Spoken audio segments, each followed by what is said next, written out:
Hello everyone, welcome back. We're back tonight with more of The Legend of Heroes, Trails in the Sky. Last time we finished up Chapter 2.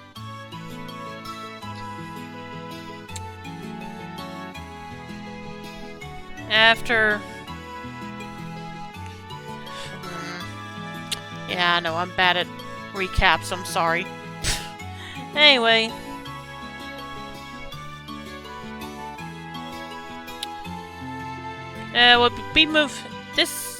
Tonight we'll be moving on to another city to continue our journey to becoming full-fledged bracers. So let's go ahead and see what happens this chapter. Let's begin.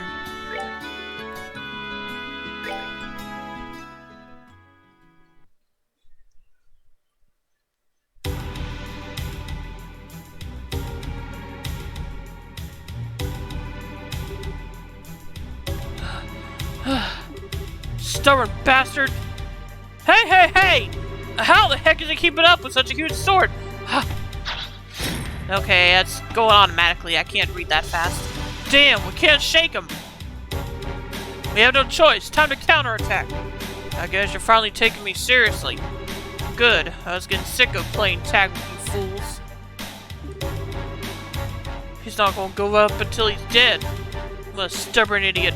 Does he really think he can beat 2-to-1 odds? I think I already have. What? Every fight takes spirit. You lose that, you've lost everything. And I figure out exactly what kind of spirit you losers had when you took off with your tails between your legs. So silence, Gilder dog!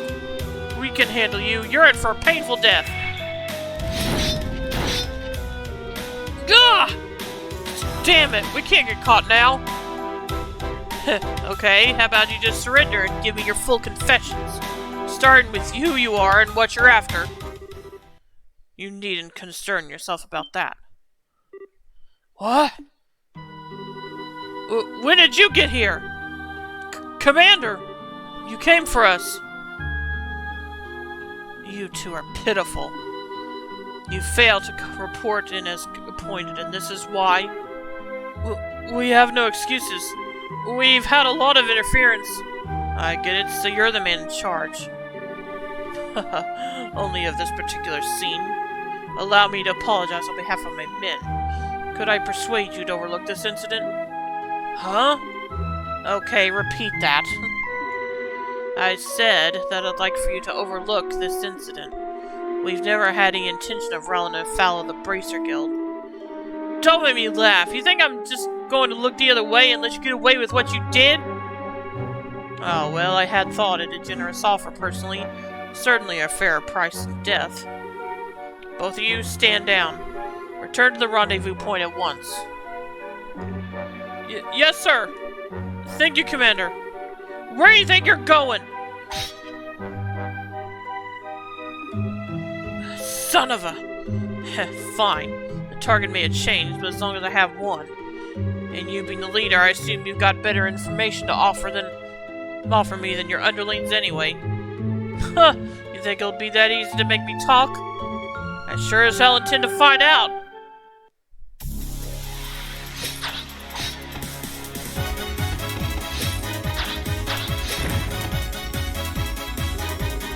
Not bad. Not bad at all. You have an irrepressible passion, but a great weight bears down upon you. You are not quite so different from me. What did you just say? It's a painful thing to be powerless in a time of crisis, but you know that feeling all too well, no? I can see it in your eyes. Fine then. I don't know who you are, but I think I like you. There is no shame in powerlessness. There is no shame in being outmatched. You and I both know that. Perhaps we could come to a mutually beneficial arrangement. Screw you! Don't act like you know anything about me.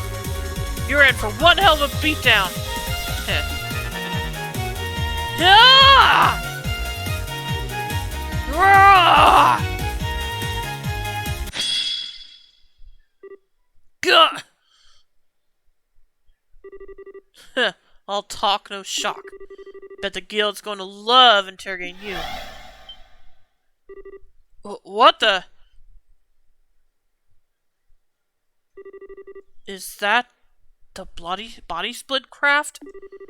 Agate sensed then faint from the dark forest beyond. Nice try, but you've got a heavy heart. And a heavy heart makes for a light blade. Why'd you come out from hiding and say that? When a warrior enters a skirmish, he must be prepared to lose everything. Otherwise, he can gain nothing. In order to live as a man, you must forgo all anger and grief. With that, I bid you farewell. The presence in the trees seemed to have vanished. Forgo? How the hell am I supposed to do that? Ah!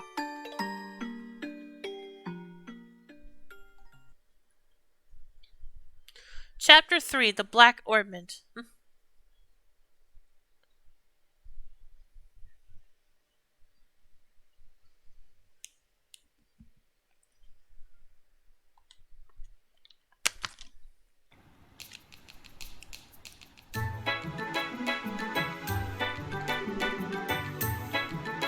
Guess she's not here yet. Did we get here that early? Could be. Want to kill some time at the tavern? Nah, it's nice out, so I think I'd rather just wait here. I doubt I could ever get tired of the view of the river. Hey, yeah, no kidding. I even get the feeling that Ruan's finally back to normal. Pretty amazing considering the uproar after Mayor Dalmore's arrest.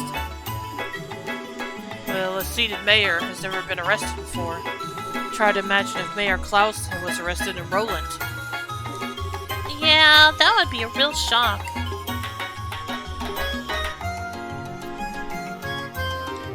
But when I think of it that way, the people of Rouen almost seem cold. I mean, they were clearly surprised by what happened, but not a single person was truly shocked, as far as I can tell. Well, you have to remember, the mayor of Rouen has always been selected by bloodline alone.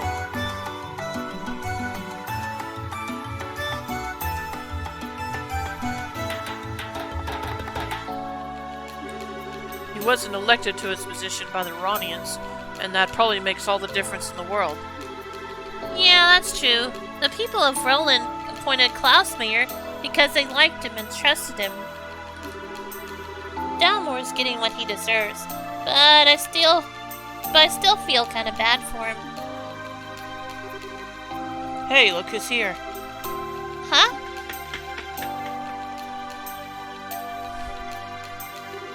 Oh, Sieg! Estelle, Joshua! Hey! I'm sorry that I'm late. No problem, we just got here ourselves. Don't tell us you ran all the way here. You really didn't need to rush. I couldn't let you two go without seeing you off. I thank you very much for contacting me. Chloe, I keep telling you, you don't have to thank us. You too, Sieg. Thanks for coming. Haha. Well then, shall we be off? Okay. We need to use the south exit to reach Zaius, right? Yes, on the southern end is a checkpoint called Erleden. You can set out for Zaius from there. Roger that. Okay, let's go. Oh. I kinda thought Chloe wasn't gonna be coming with us. Let me make sure there's not anything else to do before I actually leave town. Nope. Still all completed.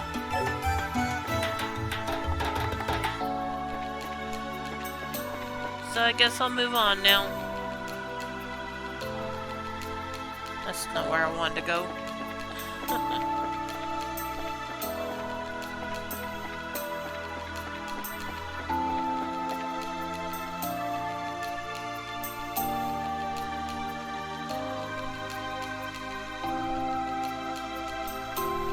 Wait, was I supposed to go back to the Saffron Tower? No, I already did that. Alright, let's go then. Let's see, think... yeah, I need to go this way.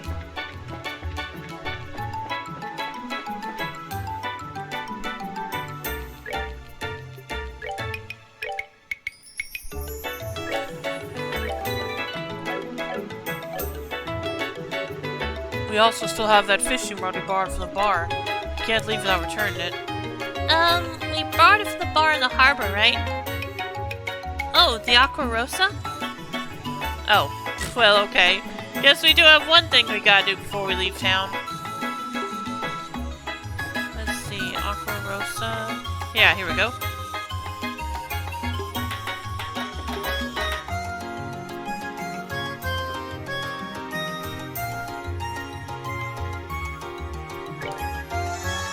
Eight Stella Bria's oatmeal.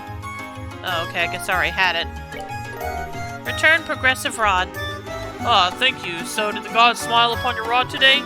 Just let me know if you get hungry. I'll cook you the best meal you've ever had.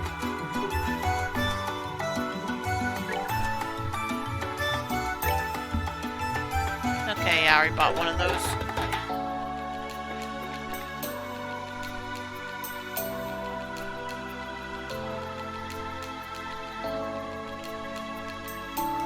Okay, I think now we're good to go.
didn't get a preemptive on that one, but oh well.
Erlen checkpoint.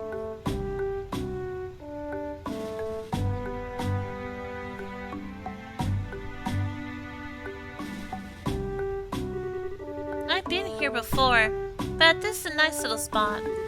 The view here is breathtaking. Certainly doesn't feel like a checkpoint, that's for sure. Actually, I hear that a lot of visitors come here to see the waterfall. Really? Ruan sure has a lot of nice places, huh? I can understand why the Duke would want to live here. Agreed. But I think Roland is also a nice, relaxing place to live. Oh, you've been to Roland? Yes, I've been to all 5 of the great cities. Oh, that's right, Zaius is up ahead. You'll be surprised how charming it is. Really? Sounds like we're in for some fun. Alright, why don't we get the paperwork started then? Okay.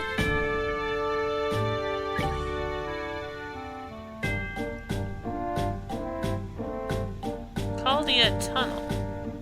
Okay.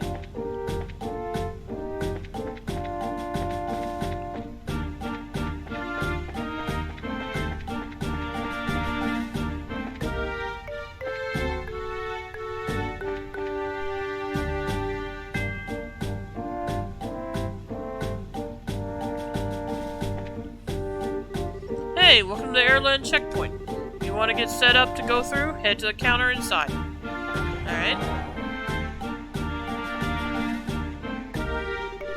Good afternoon. How may I be of assistance? We were wondering what had to be done to obtain permission to enter Zaius. Oh, okay then. Step right up. I'll take care of you. Be aware, though, that once these procedures have begun, you will not be allowed to leave the checkpoint. Are you okay with that? Yes, we are. Yeah, go ahead, please. And please start by signing these documents. Estelle and Joshua, sign your names to the documents. Alright, everything looks to be in order.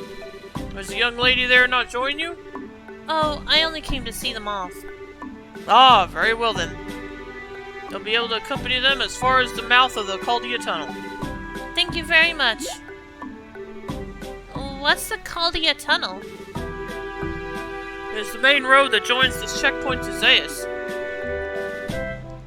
The path is a long tunnel that passes directly through Caldea Hill. Wow, an underground road. That'll definitely be a first for me, too.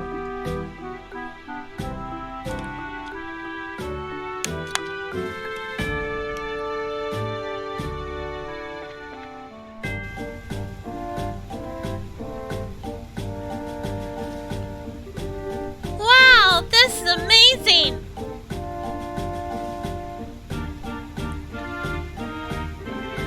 Huh, so the waterfall comes from a man-made river.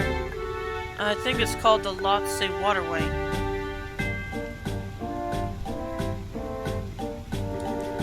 It was made a very long time ago.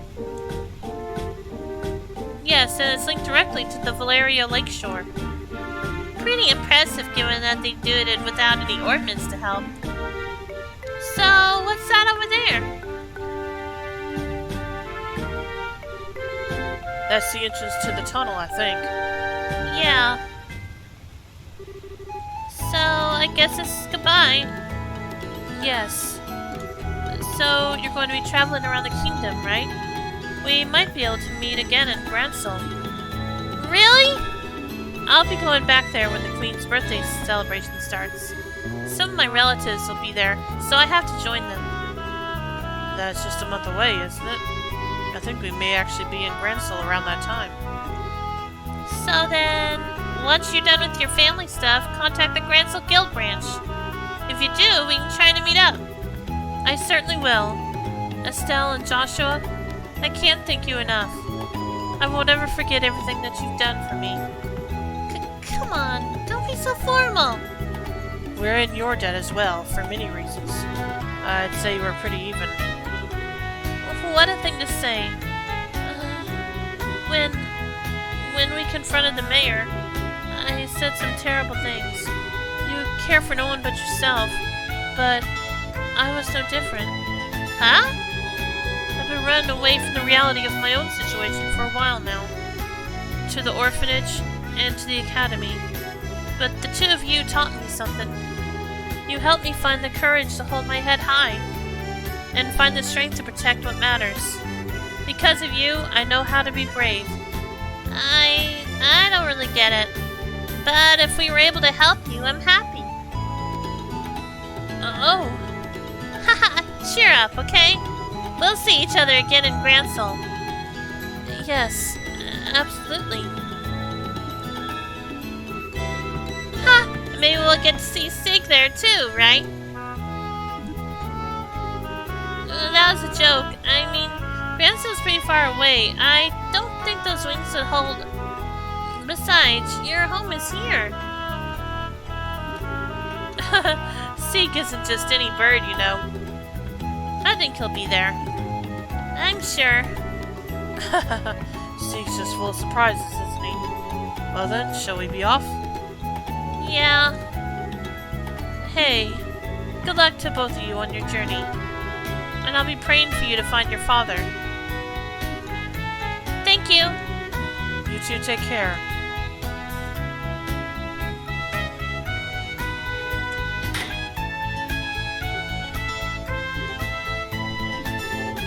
Yes, I think so too. We'll see them again. Sorry to keep you waiting, Chloe. Miss Julia, you're done with your duties at Leyston Fortress? Yes, it took longer than I had anticipated. Pardon my rudeness, but I've come to get your report on the incident. Thank you for your service. Hey now, settle down, Sig. Have you been fulfilling your duty as escort?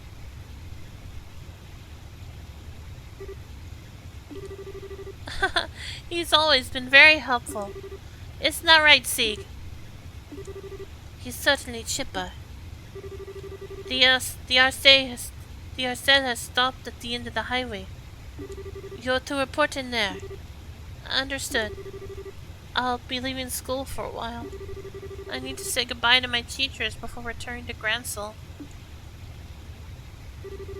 Estelle, Joshua, I'll take what you taught me and show you that I can be strong. Stronger than even you two. I'll do everything in my power to see to that.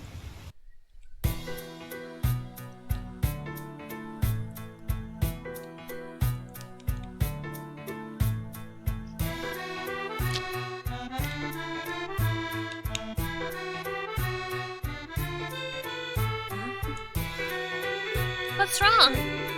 Nothing. I just got the feeling that someone was coming. Huh? Is someone in here other than us?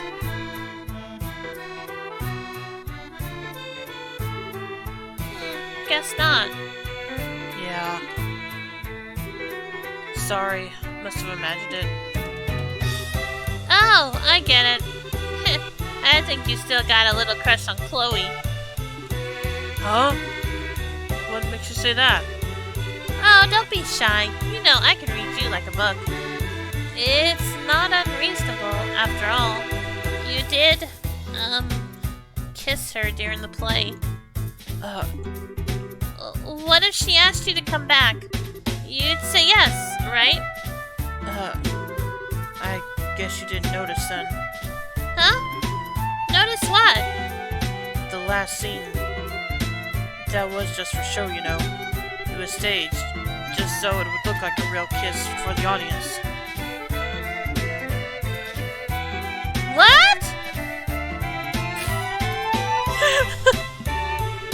You really can be completely clueless sometimes. It was written right there in the script notes. Oh, I see. Note to self, do not insert foot into mouth. But why do I feel so relieved? Estelle? You okay? I'm fine. Come on. Zeus waits.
Tira Bomb.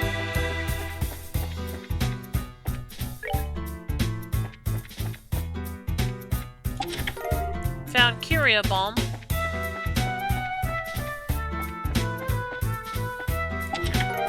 And another Tira Bomb. Alright.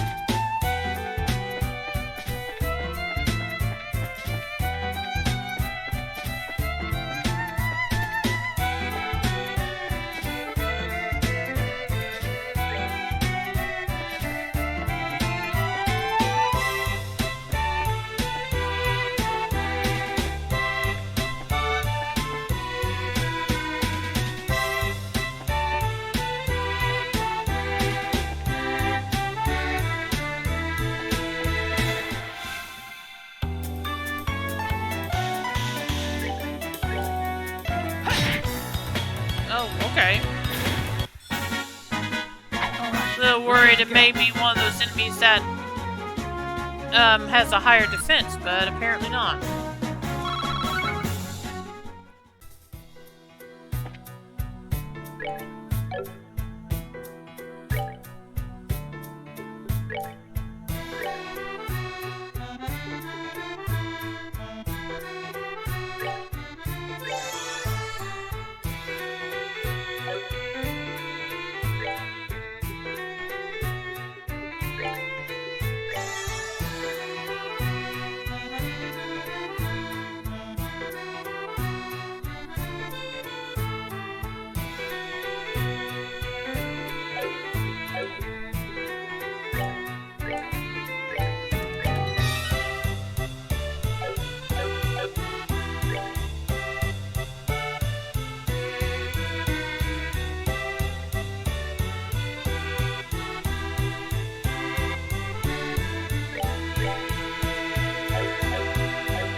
Alright, here we go.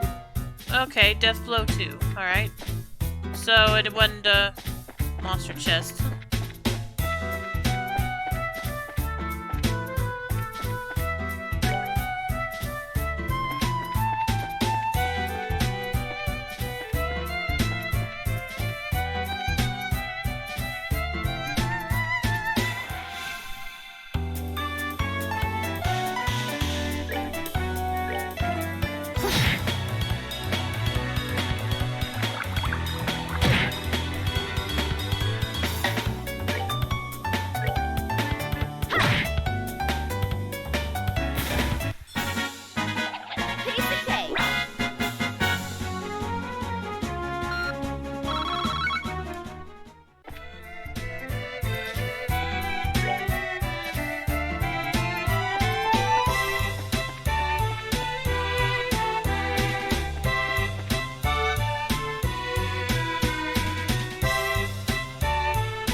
Okay, I'll be right back. Just give me a moment.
Okay, I'm back. Let's see, moving on to... Still heading through the Cardia Tunnel.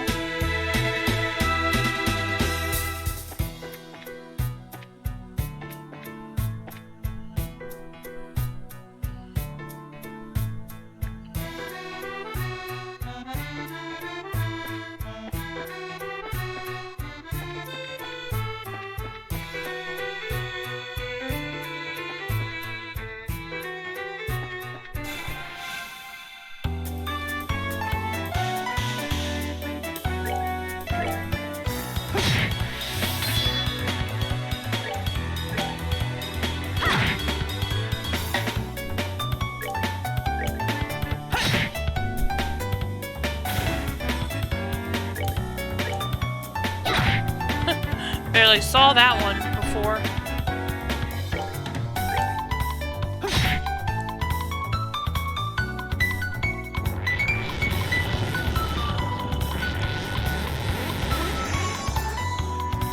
Okay.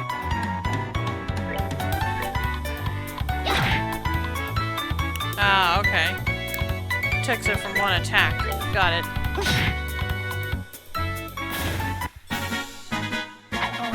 We're good to go.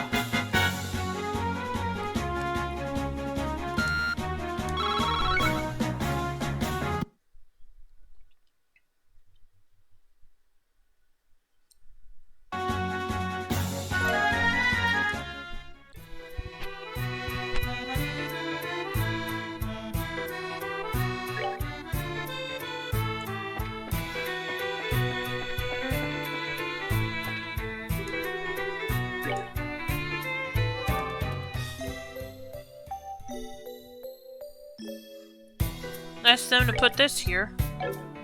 How about I beat you up first?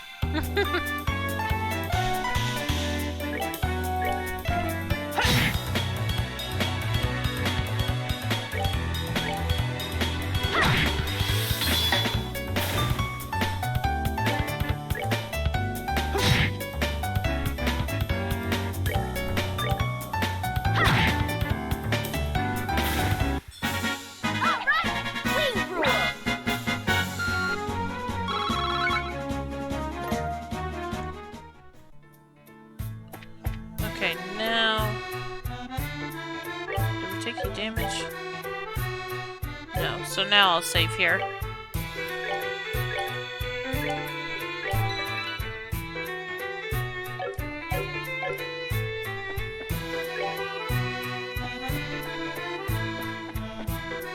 Oh, I wonder why that was there. Is something gonna happen? Oh, okay, we're not done. Okay! Oh boy. Kalia Limestone Cave, and Zeus something. I can't read the rest of that.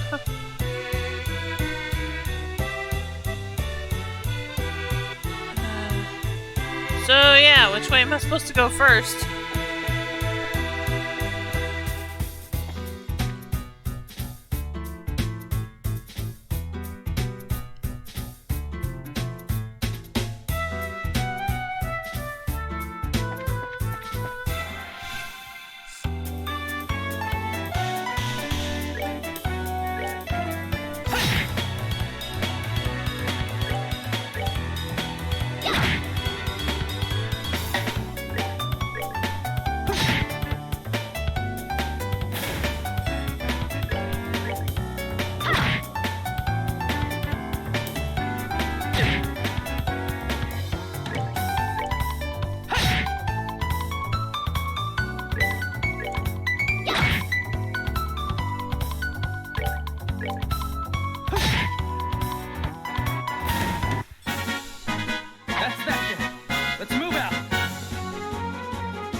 Alright, Joshua's level 21. And one more fight should do that for Estelle also.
North Limestone Cave, warning, beware of monsters.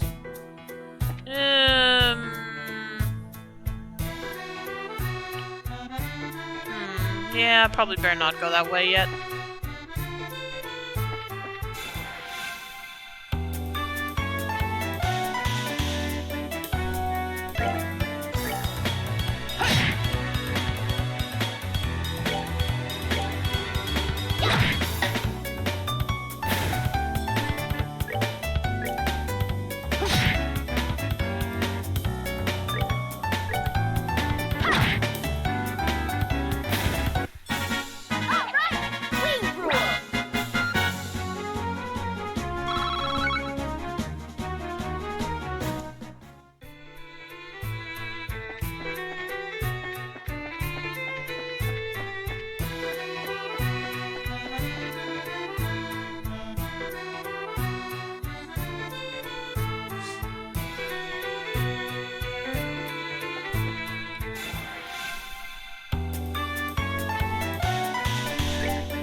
That's that then.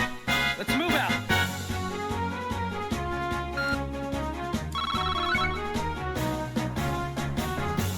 Ooh, 21 black sepets, nice. Space? I can't keep up with what elements those last four are.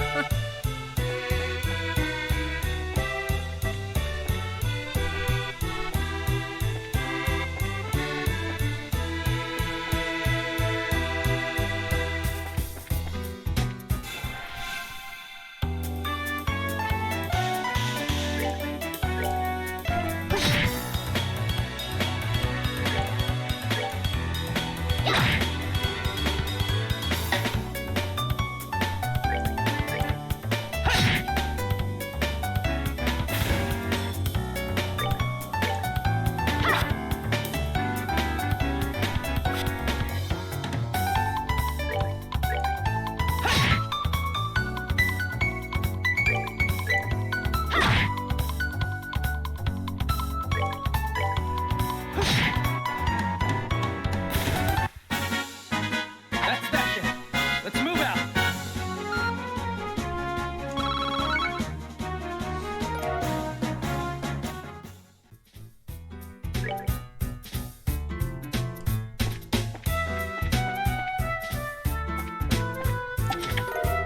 Another Tira bomb. Okay.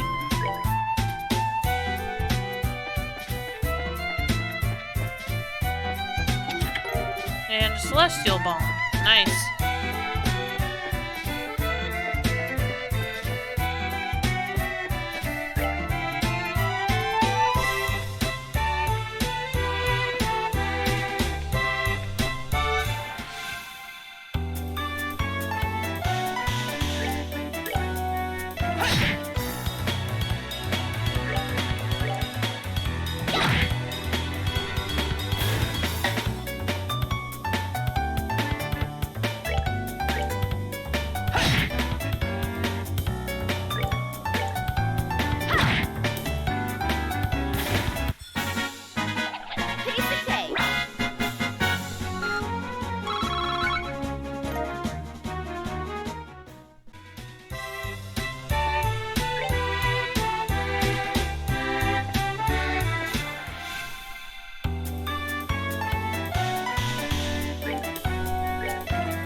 I've got to hurry.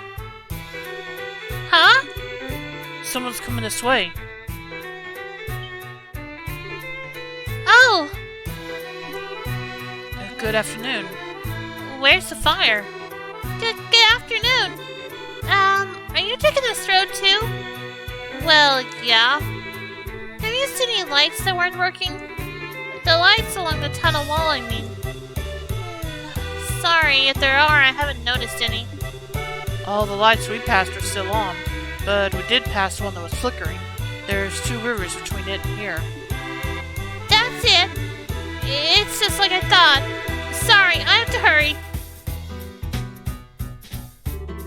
I wonder if she's from Zaius. Strange little kid. She seemed awfully flustered. Now I'm kind of worried. Hey, you want to try following her? You read my mind. I don't like the idea of a little girl wandering around here by herself. We should catch up to her and stick close. Okay, come on, let's hurry. Alright. Although we cleared out all the monsters on the way here, but you never know. Now the question is, which way did she go? Hopefully she didn't go to the Limestone Cave. Hopefully she just went back the way we came from.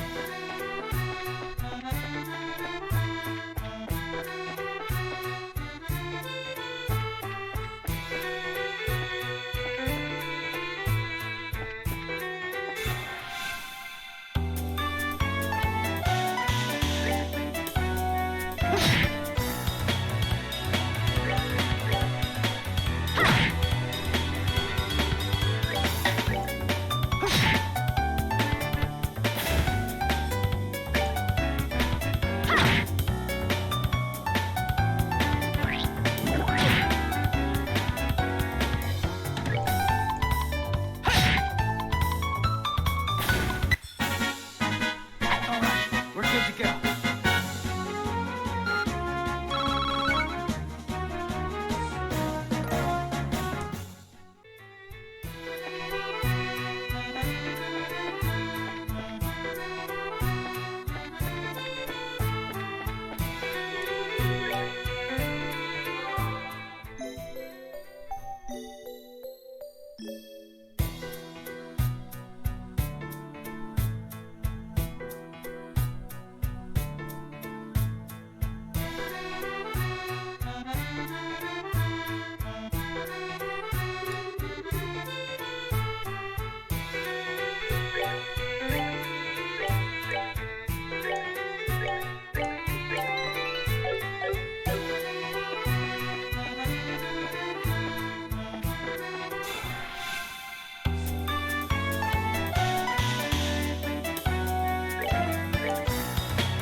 believe there are so many of them.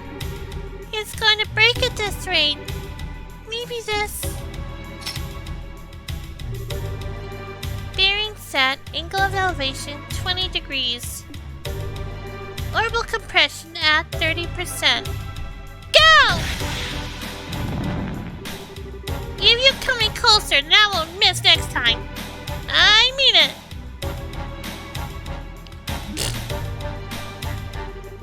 Oops, I think that might have made them angrier. Ah! Ah! Huh? Hey, I remember you. We can talk later. Get back. We gotta get rid of these things first.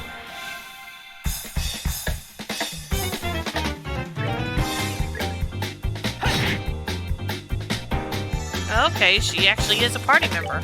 Cool. I mean, already is. I thought she was gonna be a temporary guest like Chloe was.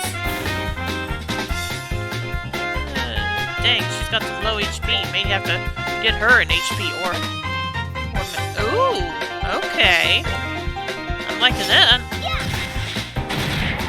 Whoa, dang.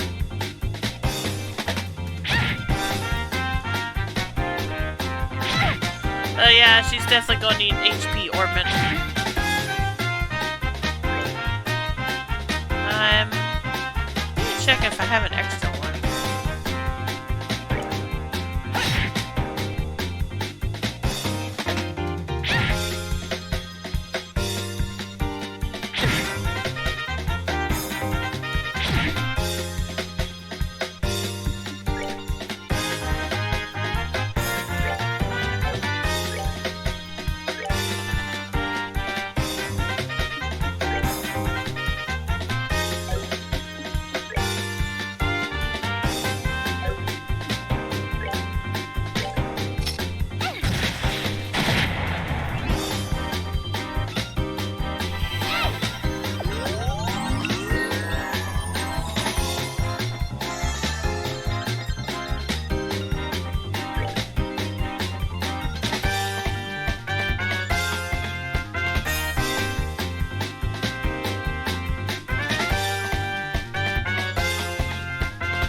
Whoa, okay.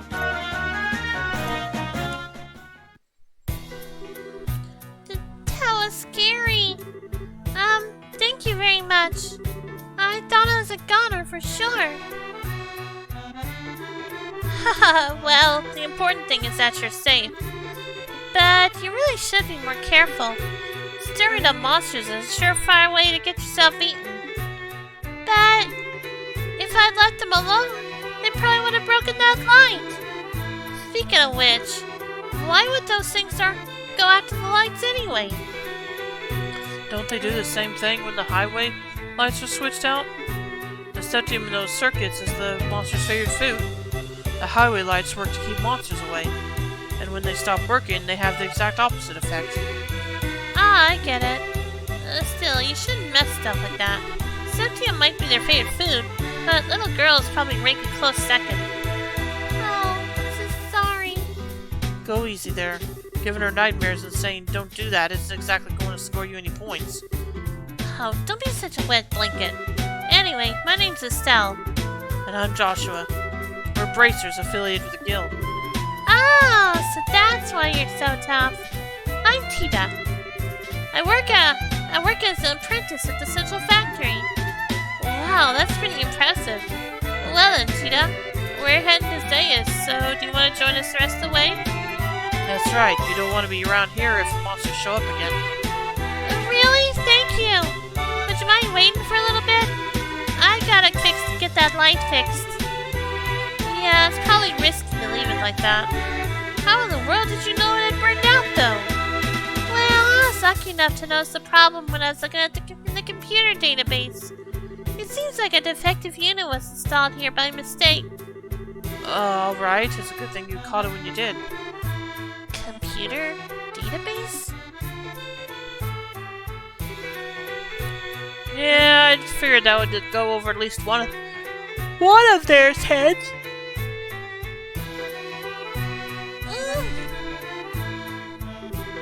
Okay, that should do it. Sorry it took so long. Wow, color me impressed. Well, she's an apprentice at the Central Factory. Well, if she's an apprentice at the Central Factory, she has to be good. Well, I didn't do anything special. I just fixed the quartz connection and adjusted the orbital pressure. Well, it sure sounds special. It's not that big a deal. Okay, how to explain this? Each orbit has a quartz circuit inside, and if it's not properly connected, the orbital energy inside that orb will have nowhere to go. As a result, the stars stop! So stop! As a result, the orbit won't be able to function properly. This happens sometimes with the highway lights, which means their ability to give out light and ward off monsters is compromised, so stop! Maybe you should save the explanation for after we get on the road. I mean, if we stand around too long, the monsters, you know. Yeah, I guess so. I was just warming up, too. Phew. Well, why don't we sit out for Zayas then? Okay. Yes, sir! Yeah, that was a pretty long explanation she was going into. Well, let's see. Let me kind of check. Let me check out our new party member. Let's see.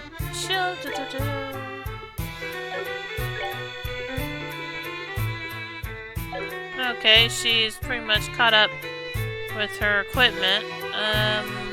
Let's check her orbits. Oh, 2 of her slots are still sealed.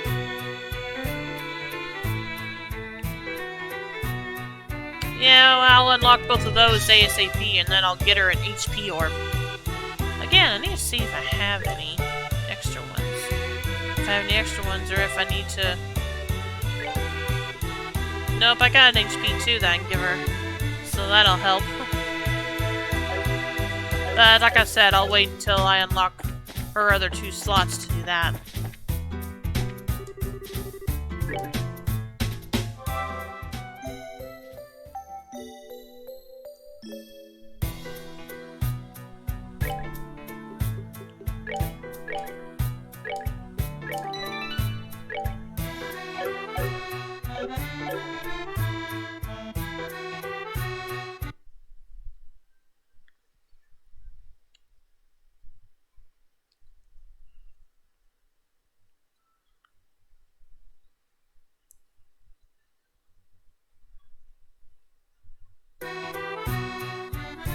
Alright, let's move on now.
level 18. Huh. Wonder if I should take some time to level grinder or what.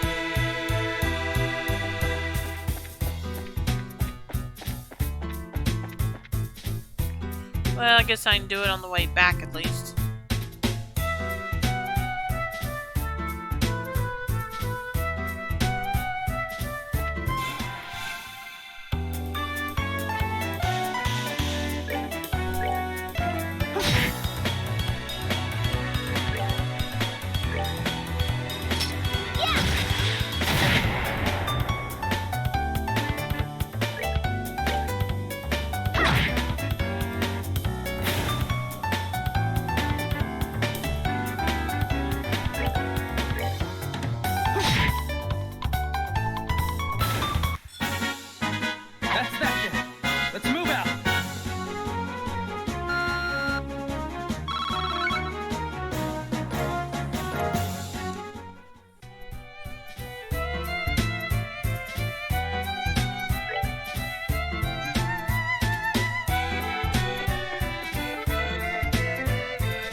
Okay.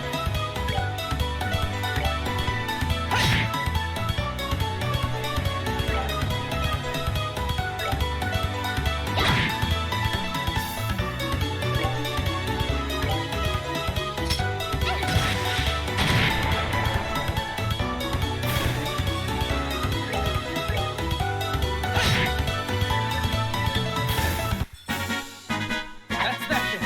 Let's move out.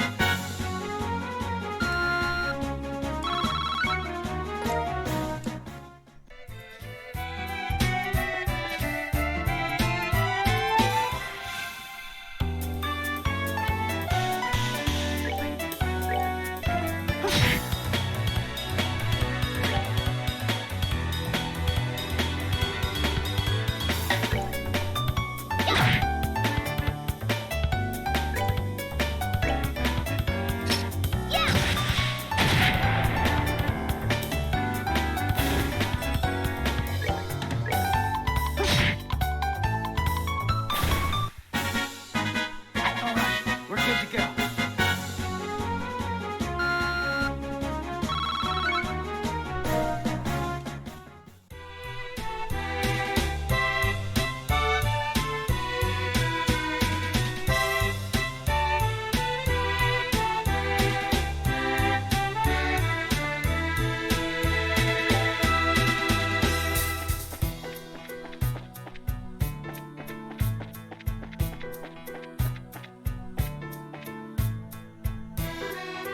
Oh!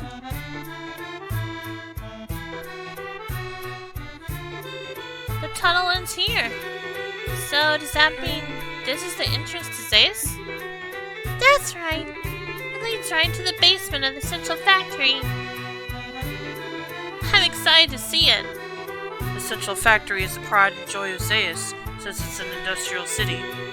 I've heard it was big, but that's about all I really know. Well, yeah, it's really huge. Anyone who's not used to the layout can get lost in a hurry. There's a creepy thought. I'm beginning to worry whether or not he'll really be able to make it to the guild. The way out to the city is up on the first floor. I'll show you how to get there. Thanks. Well, let's go in. Who's this? Okay, that makes 8 cans. Check and double check. Let's check in on the factory.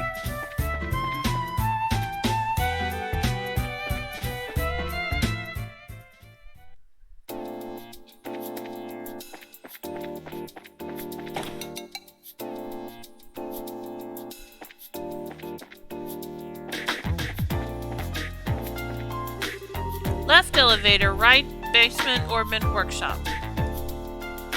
I'm going this way. Whoa, what's this place? Wow, looks like almost the entire factory is completely automated. Below the city there are a lot of ordnance factories. Below the city there are lots of ordnance factories. They make everything from lights to airship parts. That's awesome. A little overwhelming, but awesome. Oh, there's only an emergency staircase to that door. If you want to go up to the ground floor, just go back the way you came and straight down the hall.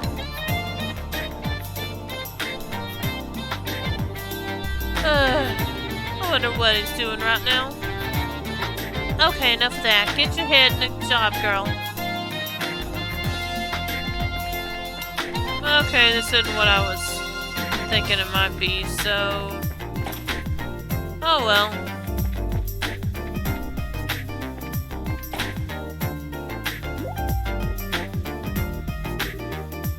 Okay, what's this room?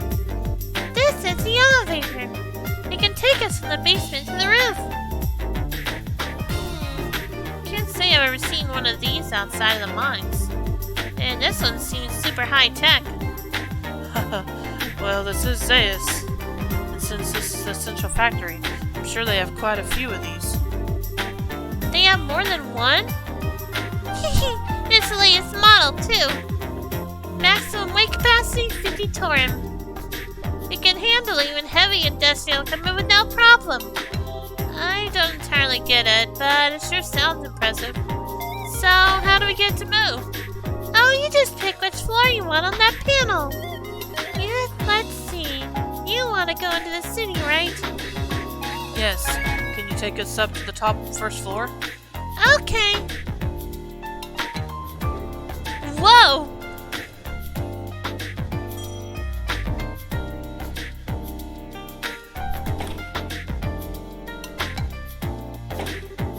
Whoa, check out the size of this place. This is Central Factory's main floor. It's where the reception desk and consumer maintenance windows are. I see, so we can get out to town from here. Oh, Tina! Miss Hazel? There you are. Supervisor Travis has been looking for you. He'd like for you to go straight to the operations room. Oh, okay, I will. Uh-oh, sounds urgent.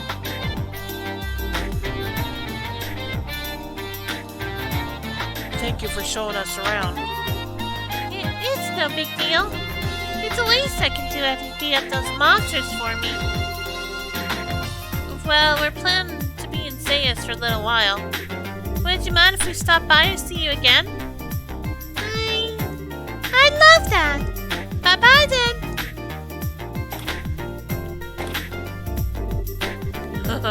What a sweet kid. I get the impression that she's a lot tougher than she looks. I agree. Always wanted a sweet, lovable little sister like her.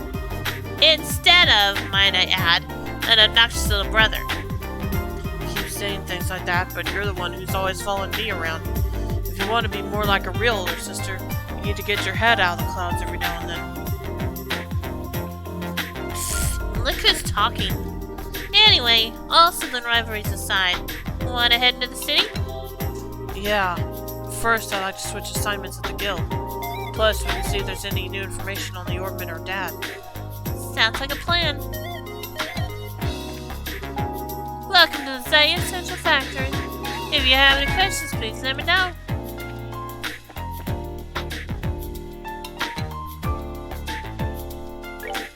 Well, let's see what we got here. Ooh, HP 3. Mine 2. I got one of those. Attack 2.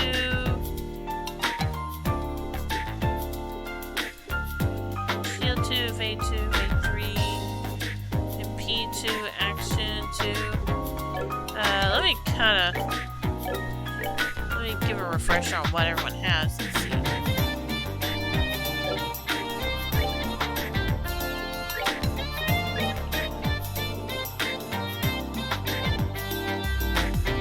Okay, I guess I'll give her this.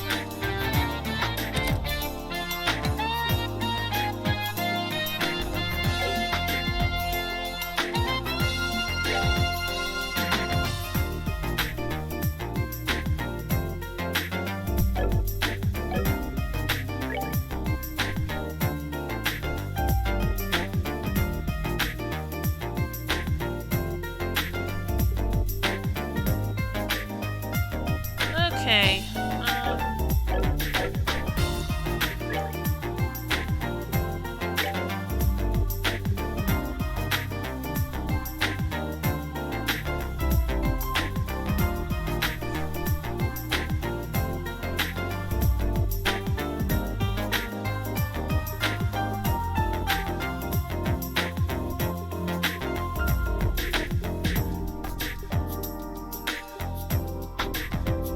Okay, yeah, it's an EP3.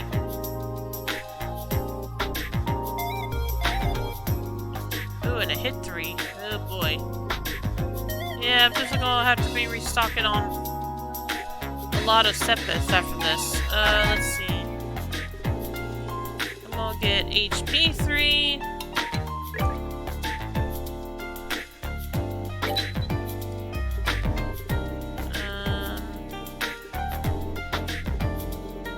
EP3.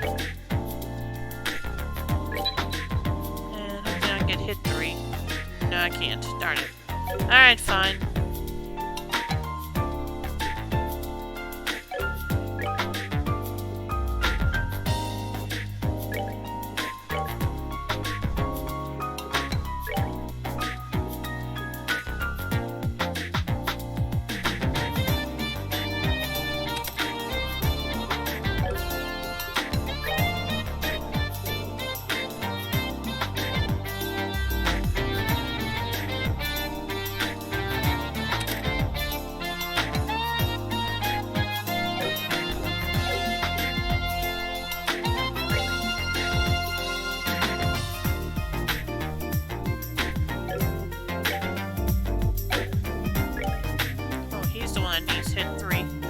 Okay, hopefully I can get that in time.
Okay, yeah, probably not. Whoa, what's this?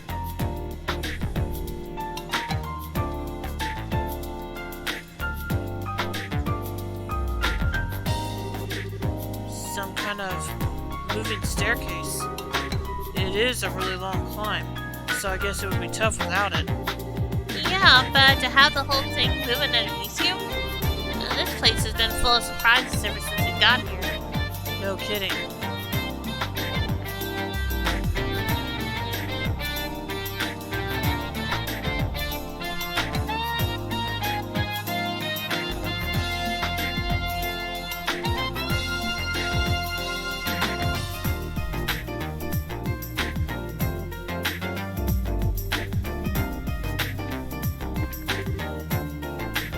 That's incredible, a staircase that moves.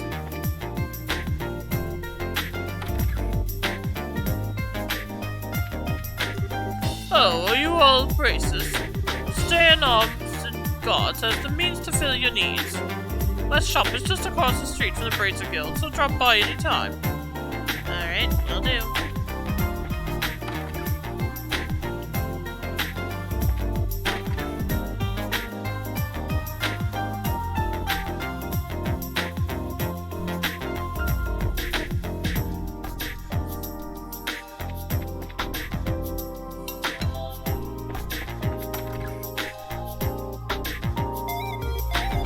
Hi there. Pardon us.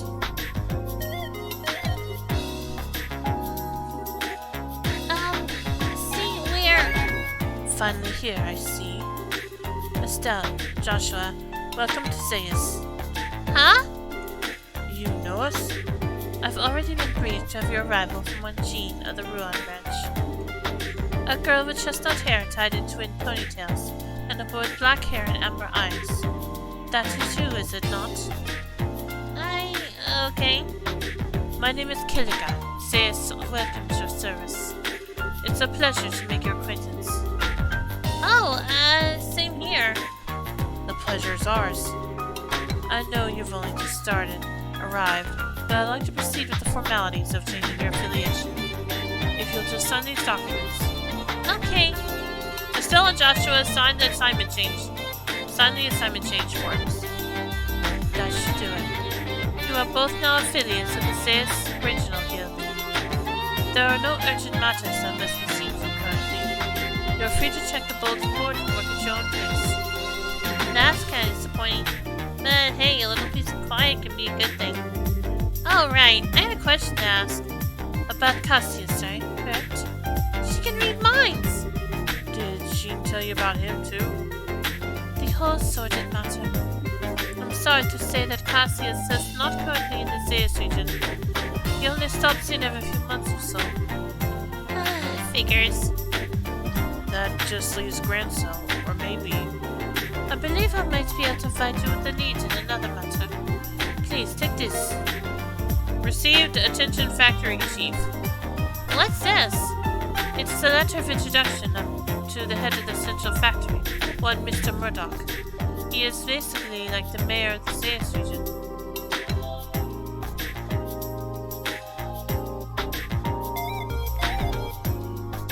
in regards to the matter of the Black Orphan? The stories of the mayor's residence paint it as a very mysterious item. I suggest that you consult with the factory chief and see what he has to say. Wow, you really got this all planned out. Do you have some kind of superpower, Killiga?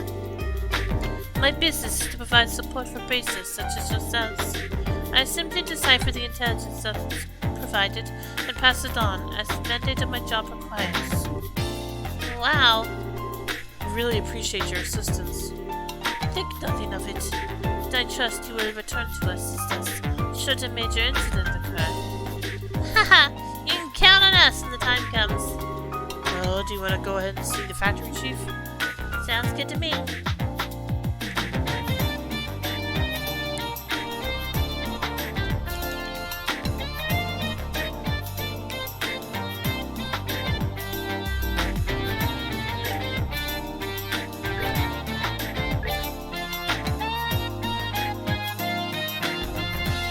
Yeah, I'll probably hold off for just a little bit on these. Especially the monster one.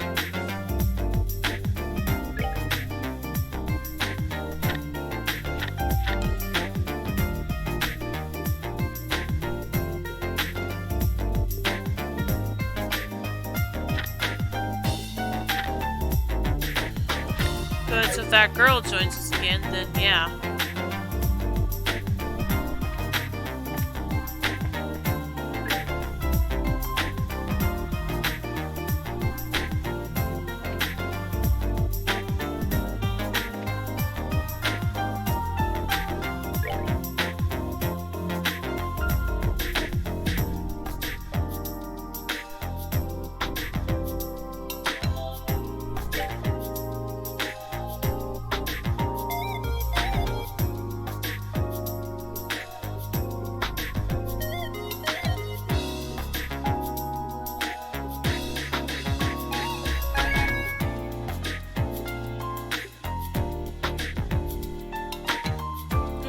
This will get expensive. Let's see.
there before, no? Welcome to the Central Factory. Can I help you? We are from the Bracer Guild.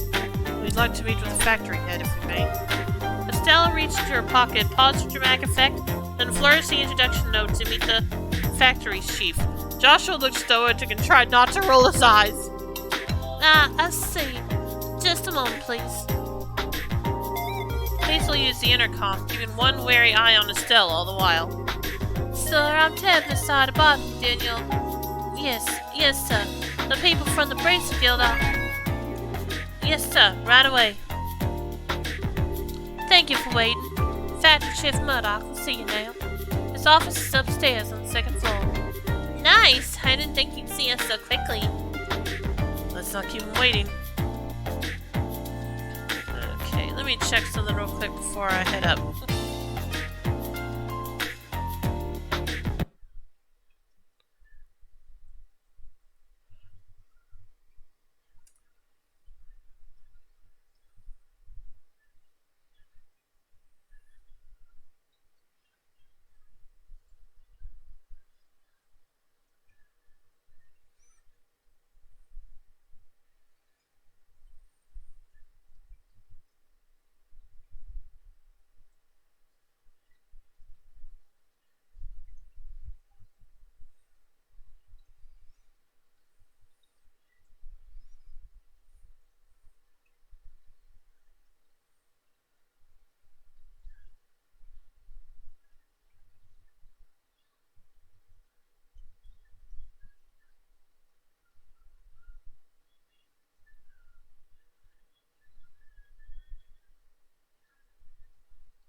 Okay.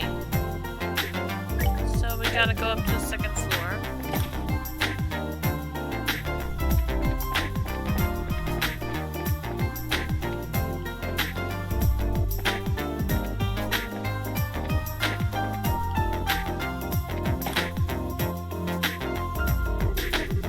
Hey, I've been waiting for you two. Still in Joshua, right?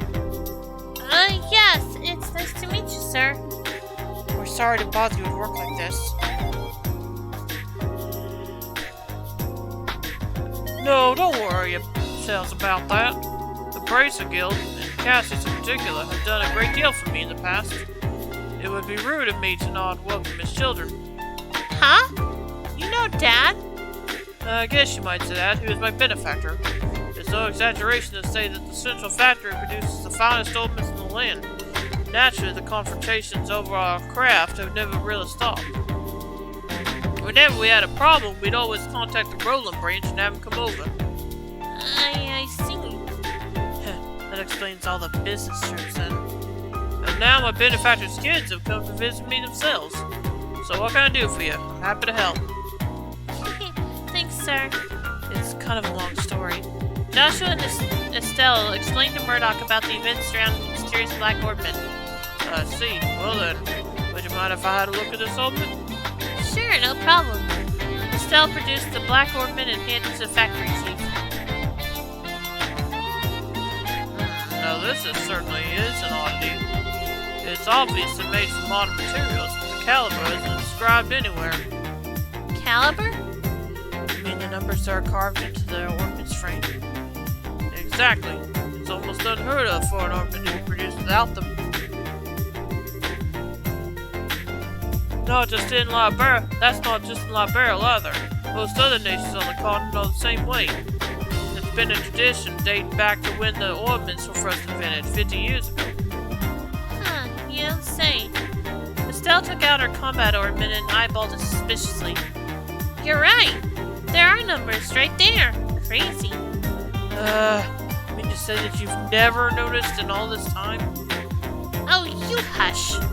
But seriously, is it really that strange for one to have no caliber on it? It's pretty much a part of the production process, and that goes for any old factory. It's as if this one were a prototype or something. If so, I'd imagine it wasn't made to entertain a birthday parties, if you take my meaning. So, less the sweet and awesome, more with the stabby hurdy. Got it. Of course, I can't say for certain without looking inside. What What is it? Bah, I can't even find the maintenance cover. And now that I really look at it, it has no seams to it at all. How the hell was this thing made? I don't see any way to check out the inside of it. Oh man. Would it be possible to cut it open? That might work, yes. But I'd hate to just break something belonging to Cassius like that. Oh, okay. Maybe we should let that professor handle it. Oh right, the one mentioned in the note. Yeah, he should be able to tell us something. There was a note that was included with the orbment. Estelle showed Murdoch the note that was in the package for Cassius. Please ask Professor R to do an analysis. You wouldn't happen to know this Professor Artemis, would you? Well, think. The letter R and the people that Cassius knew, it must be Professor Russell. I thought so. Who's Professor Russell? Hey, wait a second. How do you know this guy? I don't, but I know of him.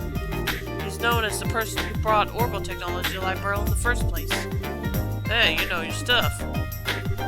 As I'm sure you know, orbits were invented by Professor Epstein, and Professor Russell was one of his disciples.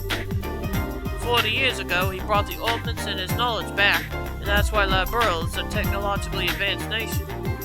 You might say that he was the father of the orbital revolution. Wow, now that is impressive. Man, I had no idea that Dad knew anyone like that. Even so, worries me a little when that you'll be letting the old prof handle this open. We have no idea what it is, really. Huh? Well, how to put this? For good or ill, he's a certified genius. When he gets an idea for a new invention in his head, there's just no tell what'll do. Much like the time when he was developing the first orbital airship. What's the far off look? I guess that's a lot's happened.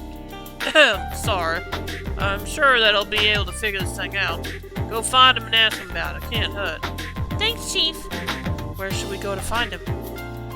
Hang on. Hold on a moment. Murdoch flipped the switch on the intercom. Testing. Oh, good. Actually, I've been looking for you. Sorry to bother you, but can you come here? Alright, I'll be waiting. Wait, did you just call the professor or something? Oh, no. He actually has a private workshop in town. He has all the latest technology at his disposal, so I know he can figure out something about that thing. Wow, he must really be a genius. Wait, then who did you call? His granddaughter. She works here at the factory. I'm sure the child will be happy to show you the way. The child? Excuse me. Called it. What? You. Oh, Estelle and Joshua. You mean that you know each other? Yeah, we only met just a little while ago, though. So then I guess that she's the professor's granddaughter? Exactly. Tita, I've been talking with Estelle and Joshua here. I'd like for you to show them the way to your house. To see Grandpa. Okay, I will. I appreciate it. Oh yes, if you learn anything new, I'd love it if you came back and told me. As an engineer, I'm extremely curious to know more about this. Haha, sure thing. If you'll excuse us then. Hey, I didn't think you'd be coming. And you're even the granddaughter of the famous professor. It's no wonder you're so comfortable with orbits. Oh, come on. I'm still just studying under my grandpa. Oh, by the way, do you Bracers have business with my grandpa? Well, sort of.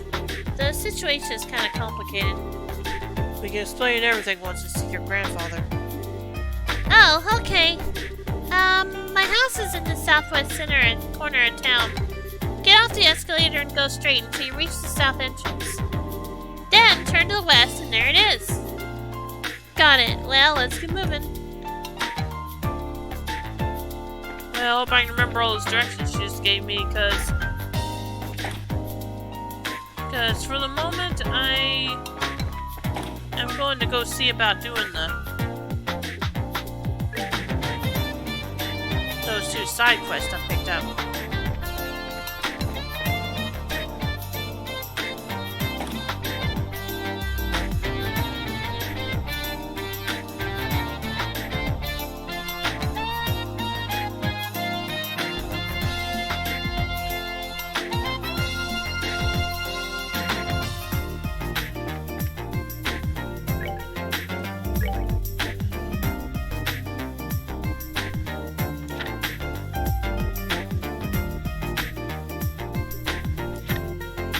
Trap Plains monster. A ferocious monster known as a chronocider has been spotted roving the Trap Plains Road.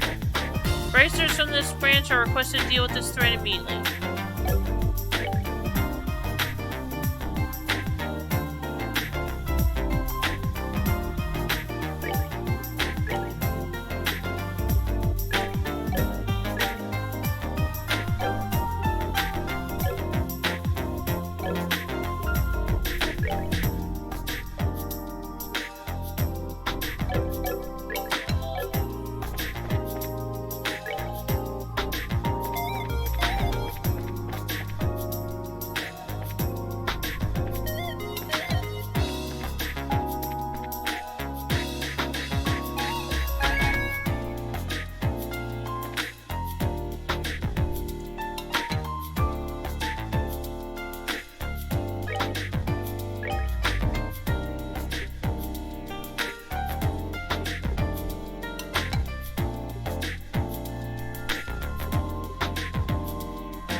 Okay, I'm back.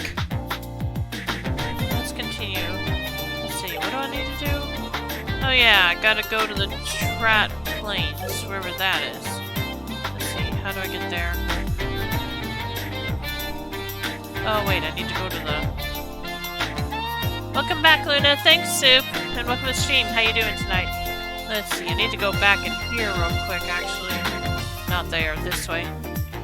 Because I need to unlock, see if I can unlock a couple of Tita slots so I can give her an HP orb.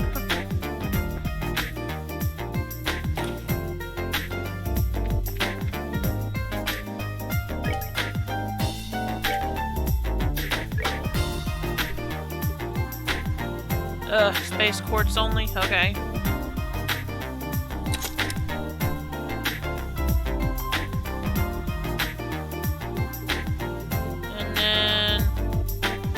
Okay, so that's where the HP one will go. Alright. Yep, got another new party member already. After just having to leave Chloe behind. Okay, let's see.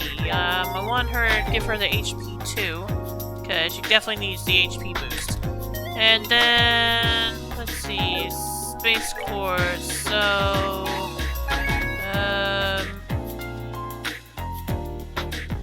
I gotta have more than that.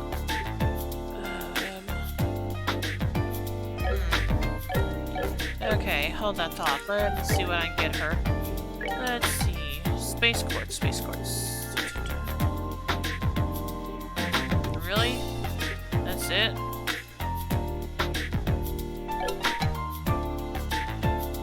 Work is total butts, but it is raining. Oh, that's good. That's good news, at least. Maybe it'll cool things down a little bit there. Okay, Sarah, let me check. Yeah, I can't really give. There's not really anything else I can give her except for the range one. Huh. I guess that's what I'll have to give her for now then. Arts effect range. Okay. Like I said, I guess that's what I'll have to give her for now.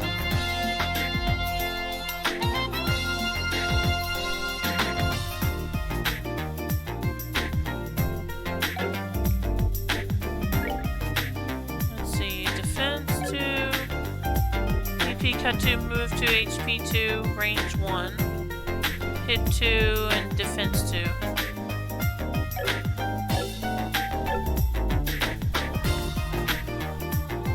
I love rain, yep.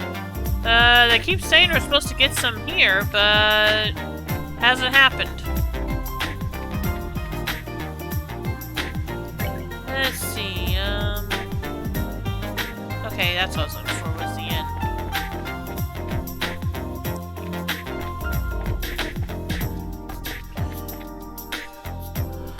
Hotel, rather.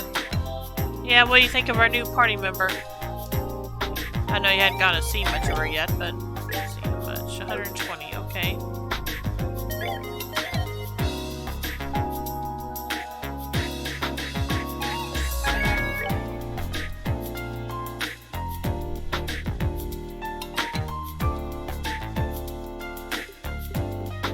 Maybe 9? Yeah, alright.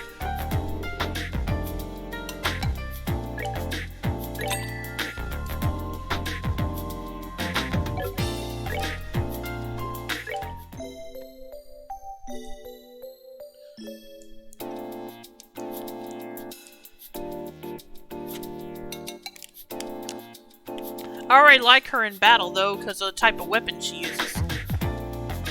Anyway, well, that's not where I wanted to go. Now that we're done here, let's head... We got a couple of side quests to do. Yeah, Trat Plains Road. This is where I need to go. This way goes to Plains Road.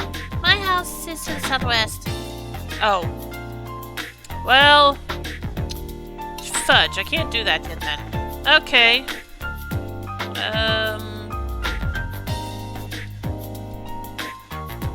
I guess it's this place over here.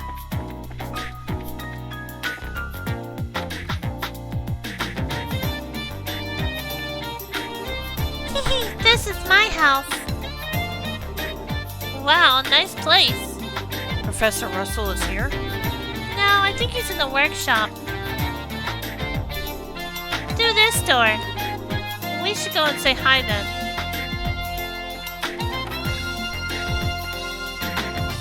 Well, he's not here, so he's up the stairs. I'm home, Grandpa. Okay, maybe this way.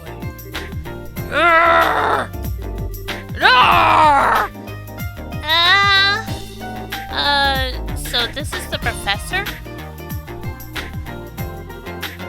Nice to, meet you. My name is Estelle Bright of the Bracer Guild. We actually came to get your expert opinion on... Yeah, I really don't think he's paying attention right now. Got it! Eek! Ha I did it! It's finally complete! That's right, who's the man? I'm the man! Yes, I should start testing it at once! Whoa! Well, what the hell? I'm sorry, Estelle. Grandpa kind of goes into a trance when he's working, and he doesn't really notice what's going on around him. I think he just finished up the device he's working on for the past few days. I see. He really is something. Oh, he's something, all right. I'm so embarrassed. Well, let's try this again. Take 2. Grandpa, there are some people here who need to talk to you. Huh? Oh, Tina, you come at just the right time. I need your help with compiling the data from these tests. But Grandpa... This new invention will actually block a biosensor's orbit's direct detection faculties.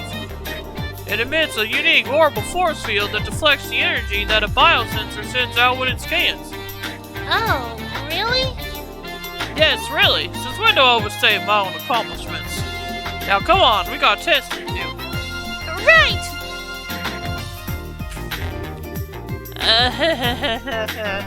We're gonna be here a while, aren't we? Professor Russell and Tina began working with some complex-looking equipment. Hey now. Never mind, Estelle. I think we should just let them be for a little while. Hey, you with the black hair! Who? Me? Who else? On the upstairs bookcase is a notebook titled Orbital Energy as Applied to Force Fields. Go get it!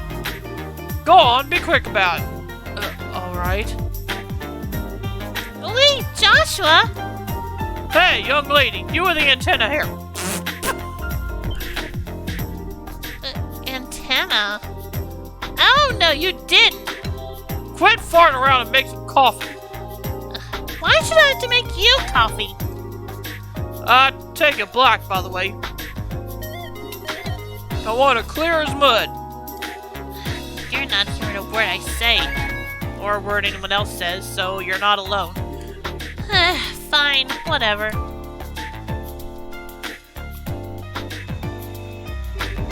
Yeah, perfect. All set, Grandpa. Just as fast as ever. Oh.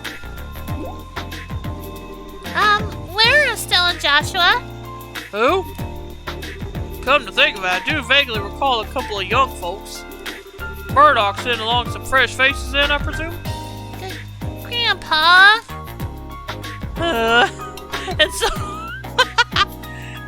And so Estelle and Joshua inadvertently wound up as assistants in the experiment. After many small but relatively harmless explosions and some singeing of the eyebrows, the day gave way to evening.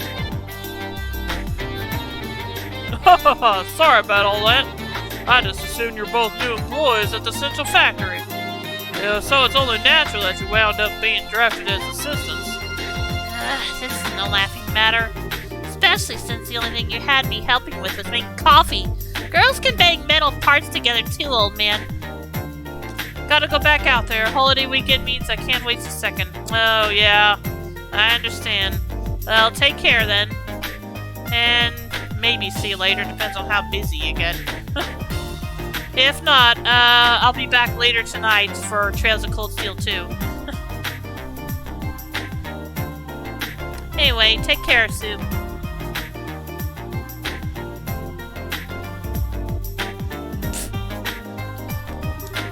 Relax, Estelle. We got some valuable experience out of the deal in the end. How often does one get to participate in startup tests on a brand new type of orbment after all?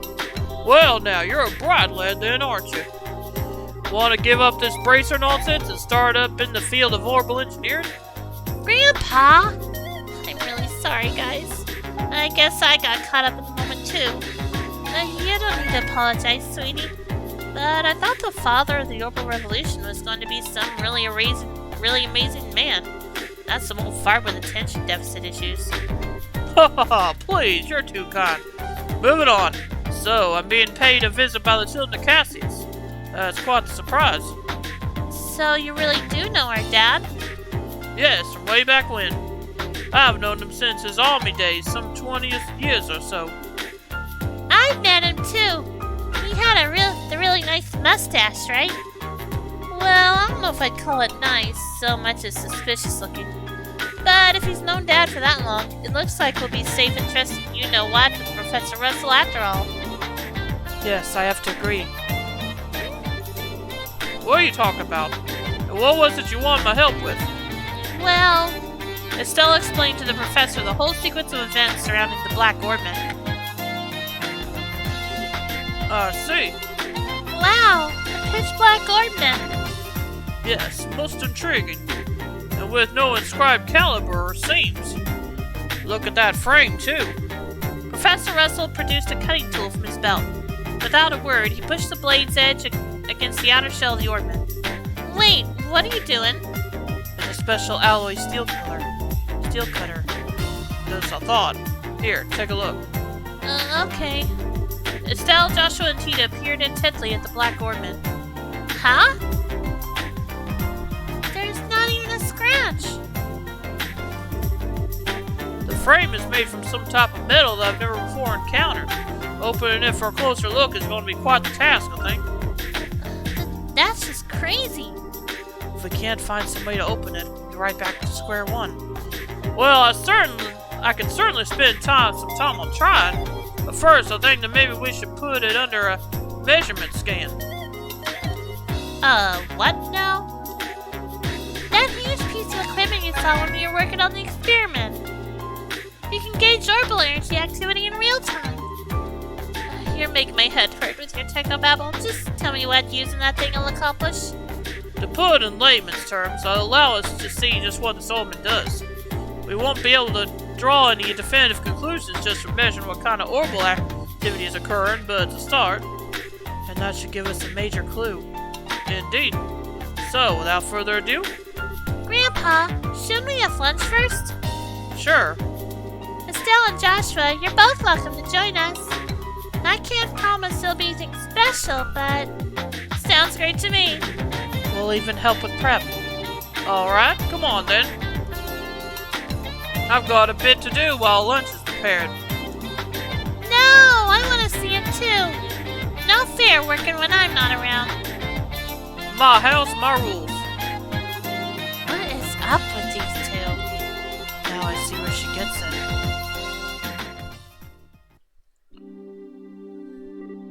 Ahem. Now, if everyone is ready, let's get this started.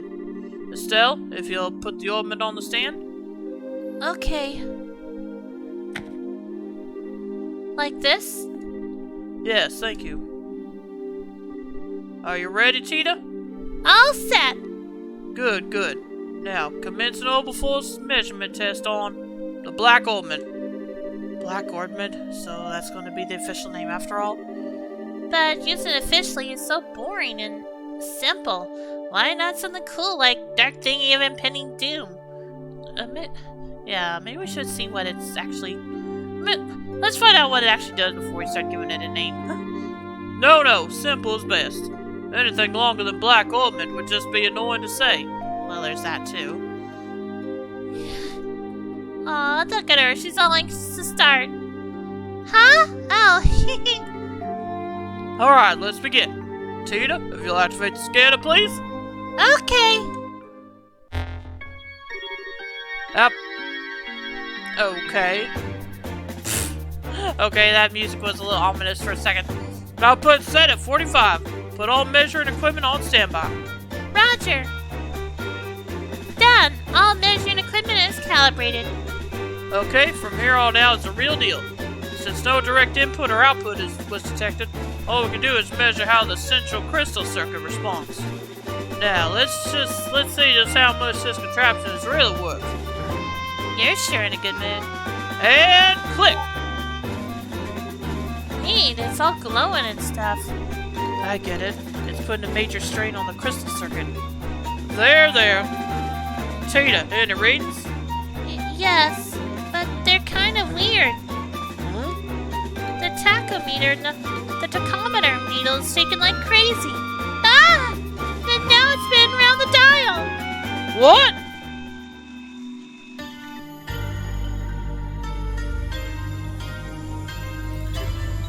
Eek! What's going on here? Joshua! It's that same black light from before. What?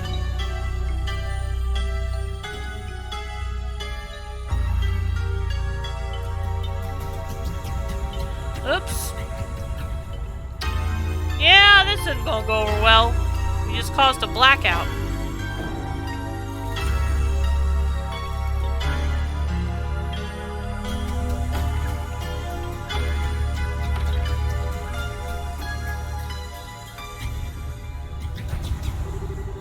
Grandpa, it won't take much more of this. We have to shut it down.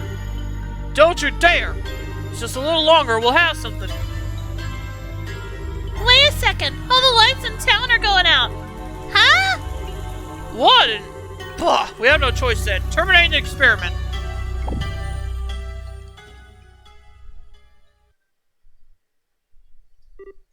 Oh, they're back on. Phew. Let's see the readout. Nothing. It didn't record anything. And the only thing that kept working was the scan on which the black orbit sat. But even that, well, as for everything else... Good. It looks like the experiment's finished. How's it outside? Fine. All the lights are back, like nothing happened. There's still a lot of people panicking, though. Okay. But just what the hell was all that? That was what I would dub the orbital shutdown phenomenon. The what down? You mean how everything inside all the orbits just stopped working at once? So the Black Orbit did this? Yes, I've no doubt. But I would never have dared to guess that its effect would be so extensive. There's definitely more to this than I expected. Interesting. Most interesting indeed. Only you would think causing a blackout over an entire city is interesting. Professor! Oh, Murdoch, just the man I want to see. The feeling is not mutual. Every single time you invent something means trouble for me. What the hell were you up to that would cause all the power downtown to go out? How rude. It's not even my fault this time. See that there? That's the Black Orbit, and it caused this. Is that the... Okay, I get it. That's the root of this, and it's genuine extenuating circumstances. But it still means that this is your fault. Aw, nuts, you got me. That's it? They're still okay again? Are they always like this? This is so embarrassing. And so the first day in Zayas kept everyone busy. Due to how late it was, Estelle and Joshua stayed at the lab for the night.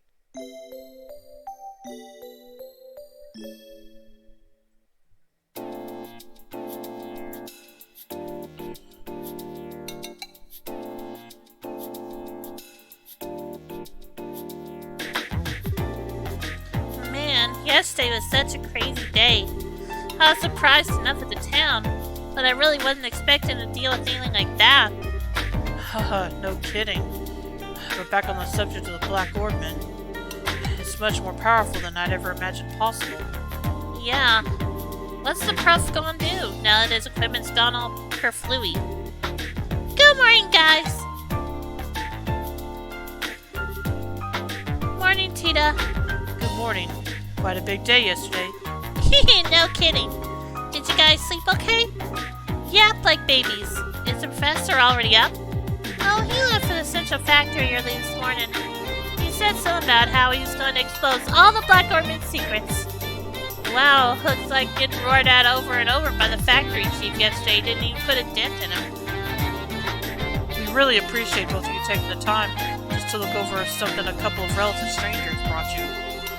Oh, it's fine, really. Grandpa's investigating out of pure curiosity more than anything. I should go to the factory myself once I'm done with breakfast. What do you plan to do? Naturally, we'll be coming with you. I want to know what's really going on with that Ormond, too. Maybe there's something we can do to help. Yay! Then you can come with me! Uh-oh! I almost forgot about the soup!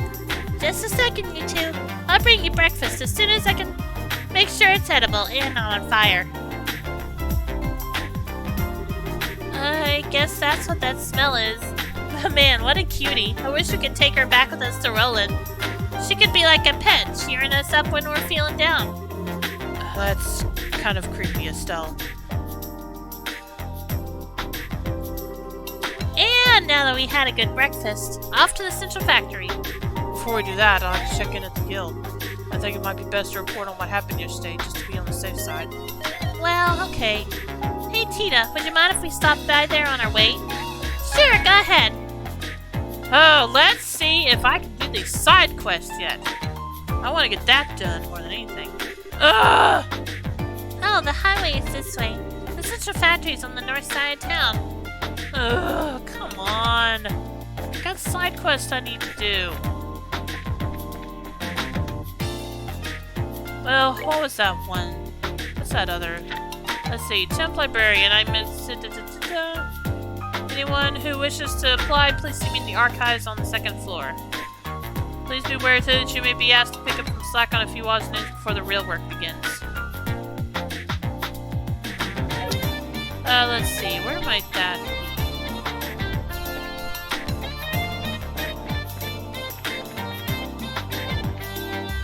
Nope. Okay, not that one. Nope.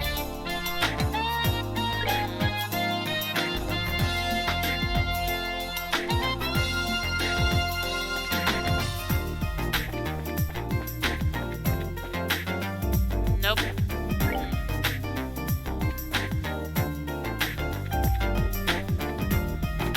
Nope, just a house.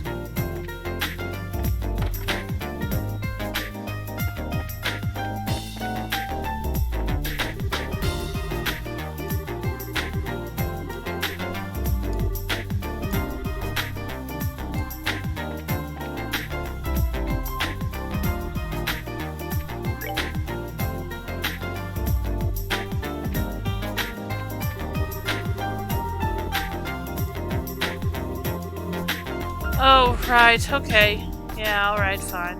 We'll go to the guild.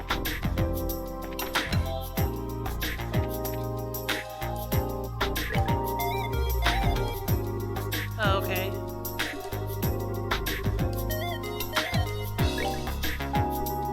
Good morning. Some day yesterday, wasn't it? When you are ready, we'd like your full report on it. Business as usual, Kilika? I've heard the basics from the factory chief already, but I'd like to expand that account with some first-hand details. Well, Joshua explained the details of the orbital blackout. I see. So the ornament that was sent to Cassius in secret was in fact something dangerous. The guild is very interested in these developments. We need to continue working with Professor Russell for the present. Did you hear about any fiascos?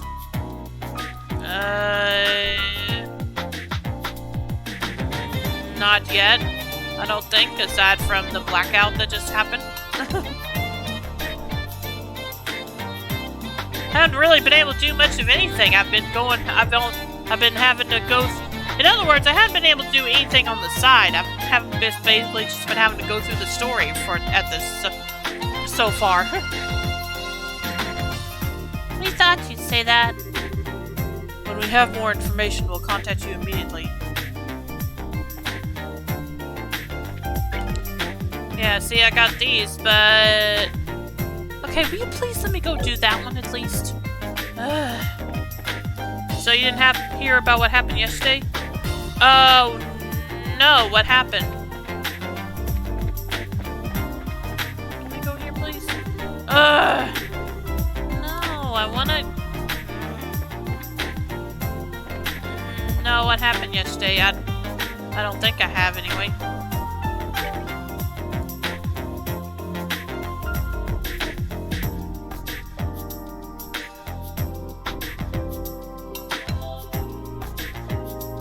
What's up, Breen?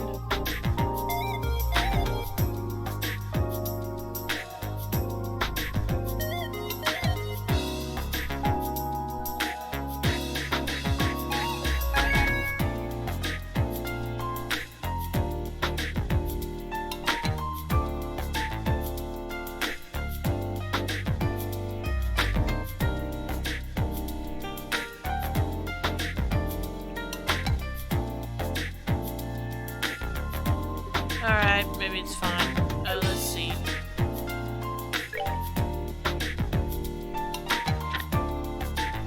The professor is headed to the central factory. Let's follow. Okay.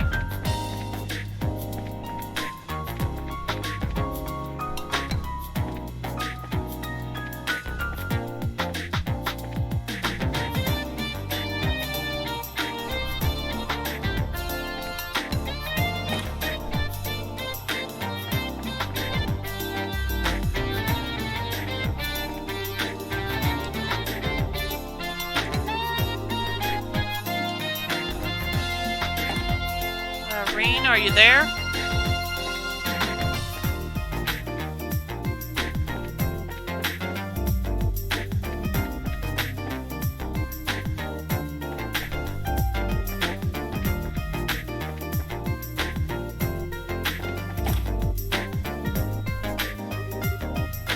Bah! Another failure! Grandpa, we came to see if we could help. Oh, hello, Tina. And you two are here as well, see? Like I say, we were worried. So, what are you working on?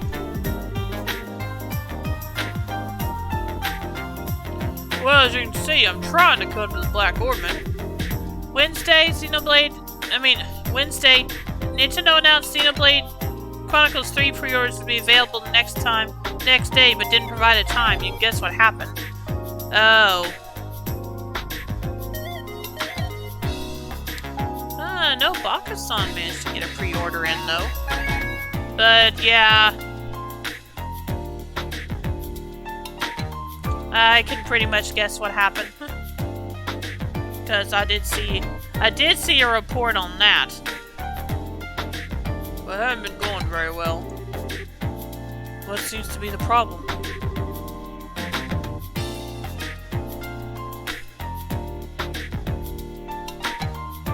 Perhaps a demonstration is in order. And click. Whoa, what's that thing? It's a circular saw. It's made of a special alloy that can cut through basically anything. Hang on a second. Let me kind of look up more information on what you're talking about real quick. Shoot, I forgot I closed Discord. Just give me a sec.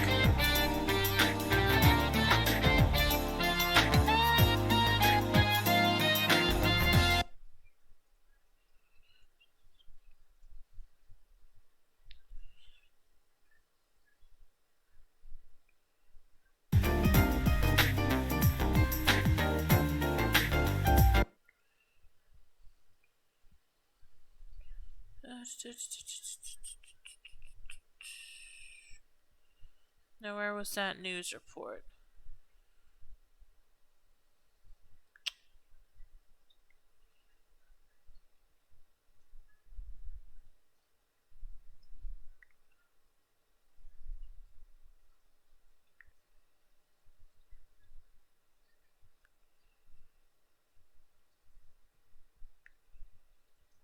Okay, let's see here.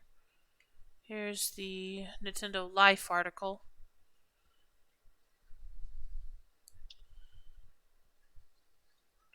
I tried to get one, but after waiting an hour, it said no. Nintendo needs to stop making things exclusive to their site if their site isn't capable of handling it. Yeah.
Yep, that's a mess.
Okay.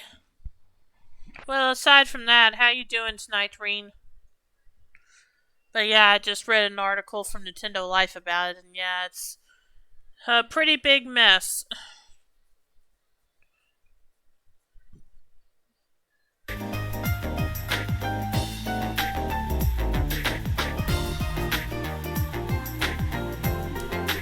That ought to do it then. Let's hope. It stopped. I thought that might happen. It's on a smaller scale, but the same phenomenon as yesterday. It seems like the Black Ornament is blocking the functionality of the other ornaments, interfering with them in some way. I doubt it was solely made for the purpose of killing the lights. Yeah. But, Grandpa, doesn't the effect spread like it did last night? Yes, good thinking. This interference with nearby orbits seems to spread out, moving from orbit to orbit like chain lightning. I put the range at about 5 arg. But if there are no orbits powered on within that range, well, then that's where the effect stops. I see. That makes sense. However, even with that knowledge, there's no way to know why it causes machines to simply stop without getting a look inside it. It's very troubling. Is there any way to destroy the thing? Maybe with a good scream and a really hard whack? Don't be ridiculous. Didn't you see the big saw do exactly nothing to it just a moment ago? Well, yeah. Anyone thought of trying fire? Maybe I'd melt down in a blast furnace or something. If we did that, the insides of it would melt too. Oh yeah. Well, it was worth a shot. Actually, it might work. Really? You know of a way to burn it open? No, that's not what I meant. Overpower, that which drives organs to work, can't be used for this problem. We'll have to find a way that doesn't rely on any orbital energy. Is there even such a thing? The combustion engine is a device that burns fuel to generate energy. The idea has been around for a long time, but it's very inefficient when compared to an orbital engine. However, all you need to work on them are standard tools. Huh, neat. I get it. Fire is the key. But Grandpa, I've never even seen one of them. I'm pretty certain that there's one in the study in the Central Factory Workshop. Oh, you'll need to get fuel as well. Like oil or something? No, it's called gasoline. It's extremely flammable. There's likely a tank or canister of it stored in reserve. Yes, this should do the job. I'll start getting the tools ready. I'll help.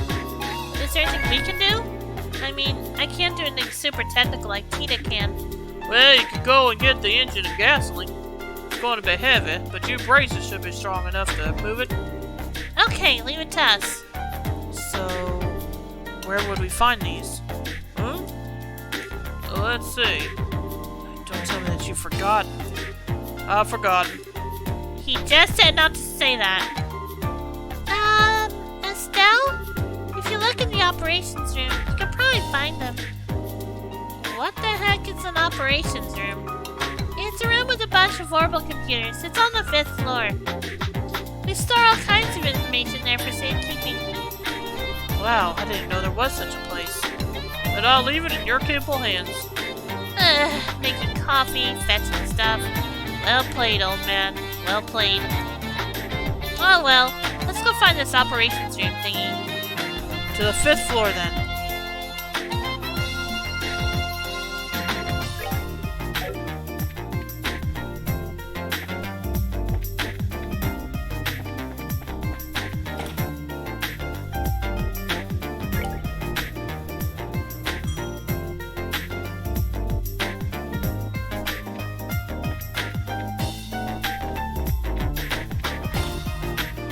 Okay, yeah, that's where we need to get it. Wow, check out this place. This has to be the operations room. Hey, you two! I haven't seen you before, so you mind telling me what business you have in here?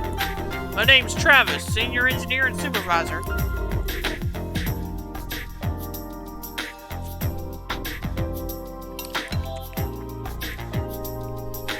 Nice to meet you. We're with the Bracer Guild. We're here at the request of Professor Russell, so if... Professor Russell? He's not in trouble again, is he? Again? I really don't have much faith in him, do you? No, I mean, I realize that he's a genius. He was the one who developed the Capel unit, after all. But even being acquainted with him results in no end of trouble. Tita, on the other hand, is an incredibly sweet girl. Just an all-around good kid. Haha, yeah, I get what you mean. But I don't think we have time to stand around talking in this case. We need to find where the Central Factory stores its equipment. Oh, is that what this was all about? What this is all about? In that case, go right ahead. I'll show you how it works. This cylindrical device is a type of computer. It's called the Capel. These days, they mostly get used to assisted airship navigation. But this one is equipped for the fastest general-purpose data processing in the world. It can be used for anything, from calculating material density to information retrieval. Now, for information retrieval, you have to use this front panel to select that mode. That will send the signal through the wire and allow you to access the memory orbit. There's a quartz inside that trains a rapid light pulse on it, you see. Then it simply extracts the data you want. So, I trust you know how it works now?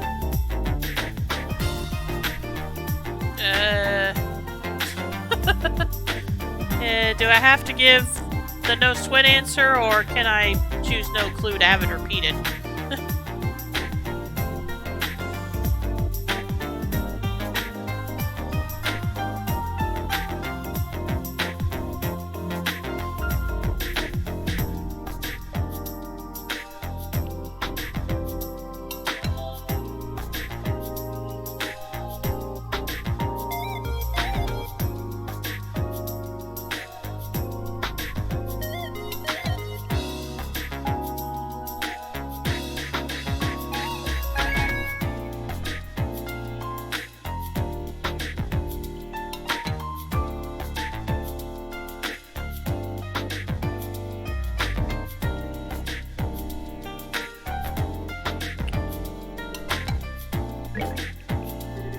Well, actually, I didn't really get a single word of it. Well, here's the setup. You change the mode with this panel. I'm sure you'll figure it out in no time. Well, yeah, I got that, but that was all I got. The Orbital Calculator Capel System version 1.7.0, copyright blah blah blah blah blah blah. Mode information retrieval. Memory check okay, database success. Please input search term.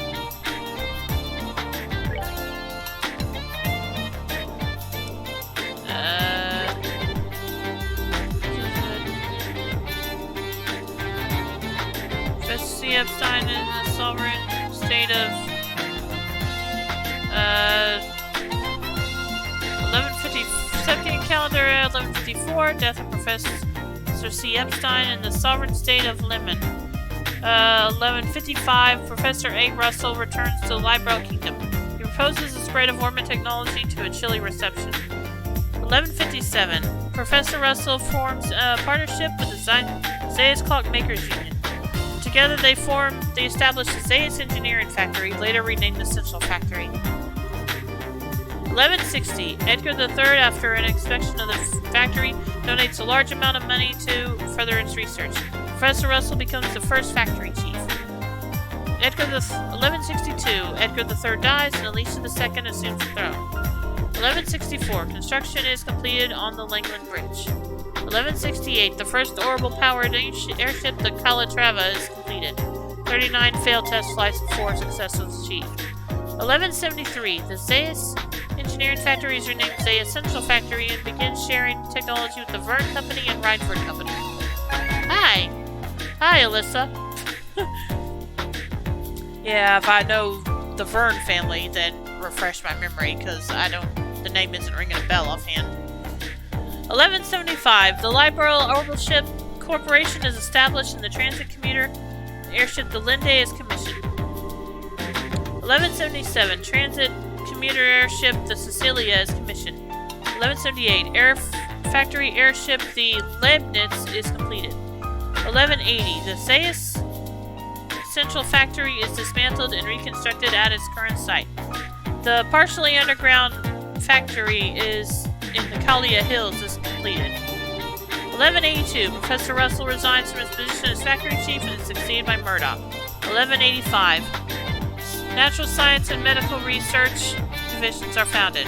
1187 The passenger ship Eterna sinks in Calvert waters. Crown Prince Judas dies. 1190 The Orbital Network, a joint venture with the Epstein Foundation, is publicly announced. 1192 Outbreak of the 100 Days War. The Central Factory is taken by the Erebonian army. Professor Russell develops patrol airships at Leiston Fortress, which are used to mount a highly effective counteroffensive and soon become central to the Royal Army. 1193 Liberal and Erebonia sign a peace accord. Armament exports to the Erebonian Empire resume. 1197 Version 1.0 The Capel Orbital Computer is completed. 1199 Development commences on the high-speed cruiser the Arcel. 1202 The Arcel is completed and flight tests commence. Okay.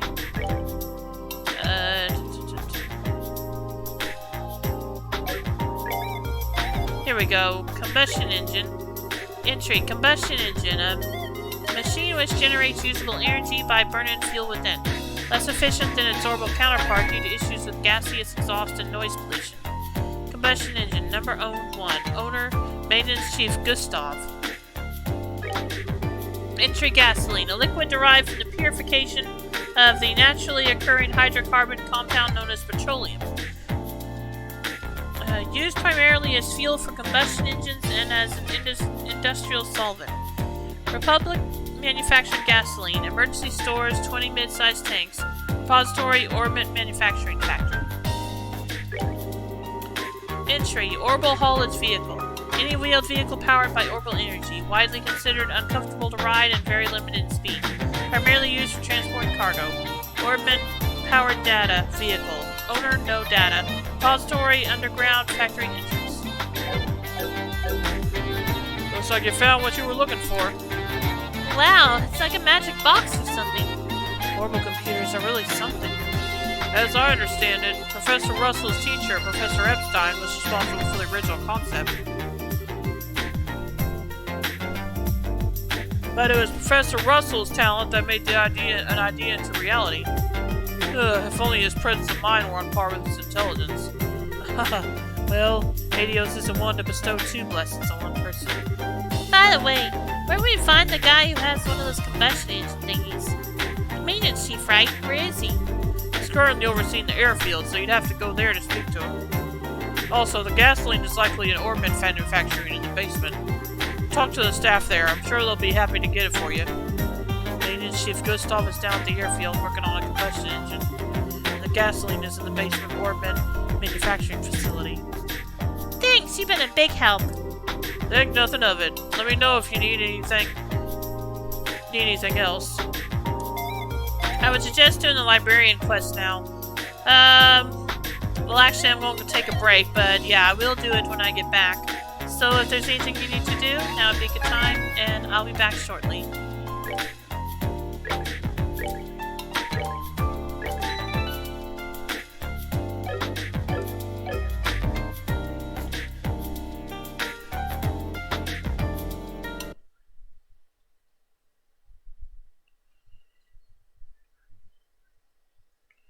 Make sure to read the books, okay?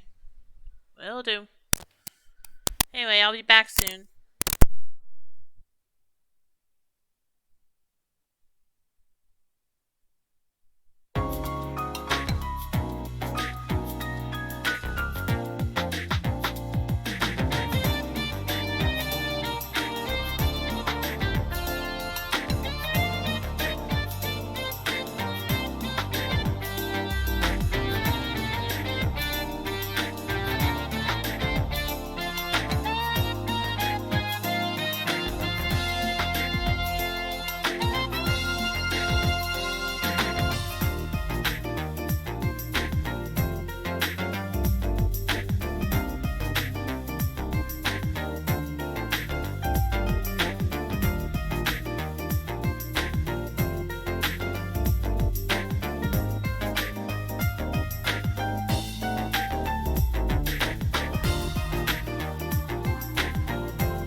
Okay, I'm back.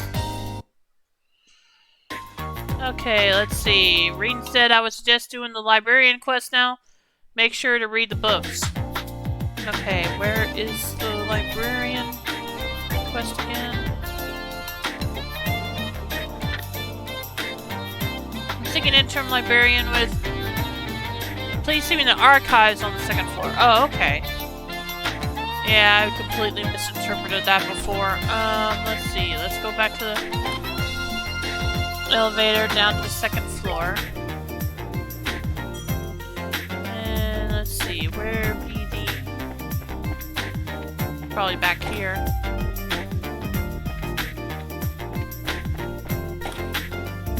Nope, that's a stairway. Huh. That's the office. It's back here. The door is locked. Well, what's through here? Oh, okay, here we go. Excuse me. We saw your request on the bulletin board. Oh, you're here. Well, I do know that the Bracer Guild's short-hand of late, so what can one do? Sorry, we got wrapped up in other business. Well, shall we get started then? That's fine. This is about hiring the temp librarian, right? Yes, that's right. It turned out to be much more of an ordeal than expected. What kind of ordeal? I'll explain that in a moment.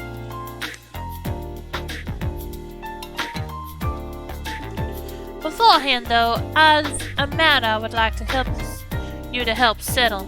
Consider it a favor, if you will. What kind of matter are you referring to? The archives loaned out some books out to very essential factory departments. Sometimes they keep them past the due date and don't pay the fees. First, I'd like you to get our books back. What? That's simple. Where do we need to go? Let's see. They should be in the 3rd floor design room, the 4th floor lab and clinic. 3rd floor design room, 4th floor lab and clinic. Got it. Is that everything? Yes. Please come back once you have them. Okay, we will. We'll start immediately. Not immediately.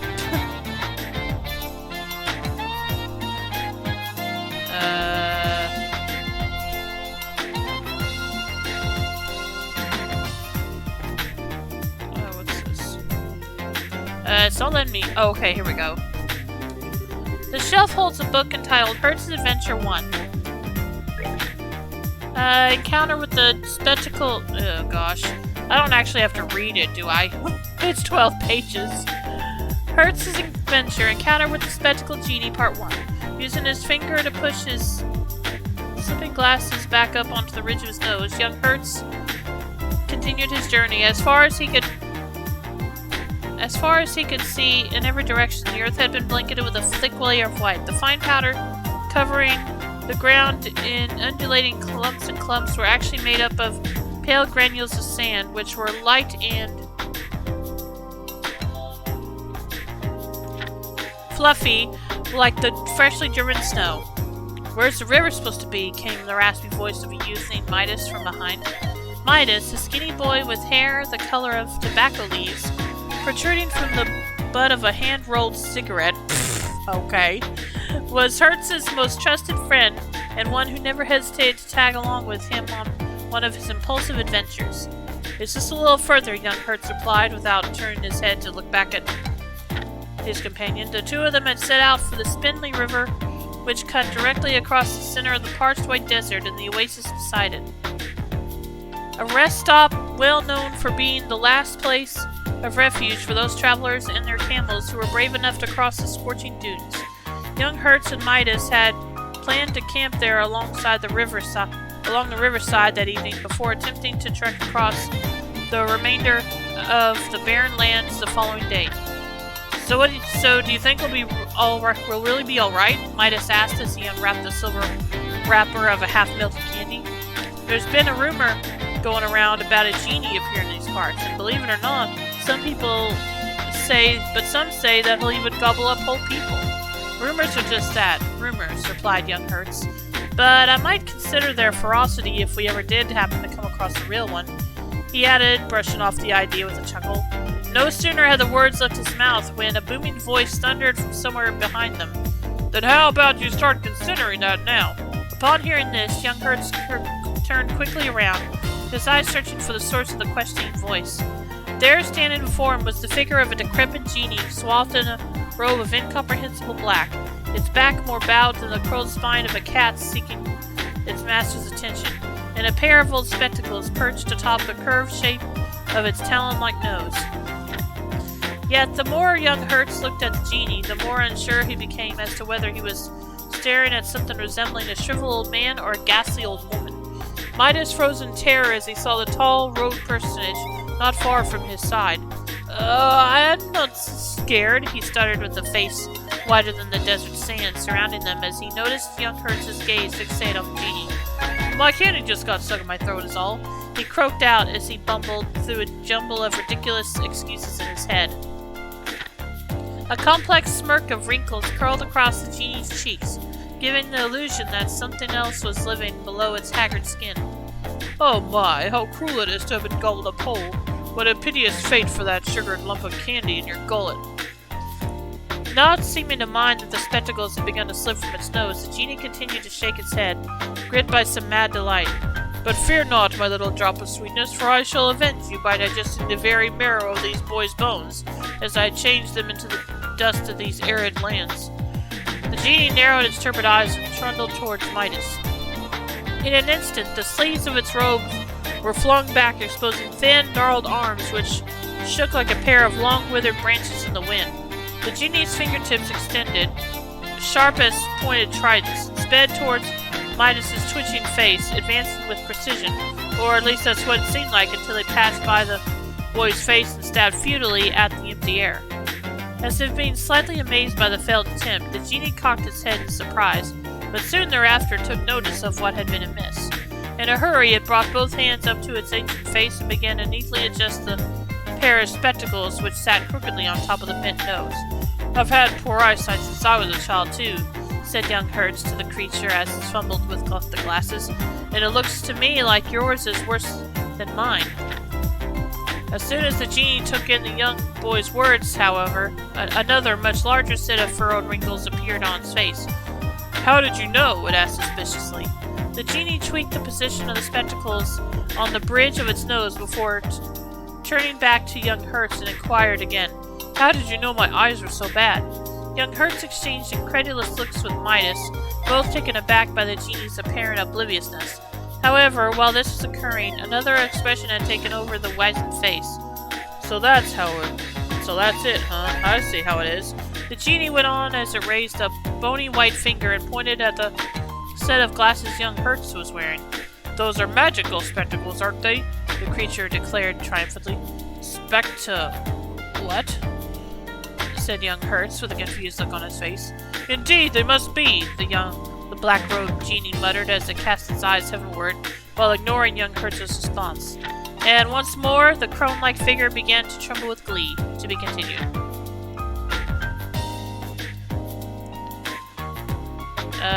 Was that the only book to read? Because that's all I'm finding.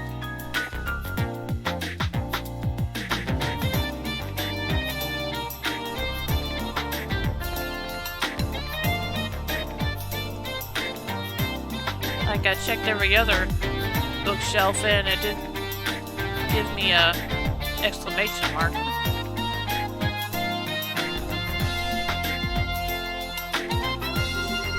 Can't seem to find that book I was needing to read. On the other hand, I did find some other pretty fascinating stuff to fill my time. Oh, I'll have to read this one sometime, too. Dang if it's the book I need ain't here.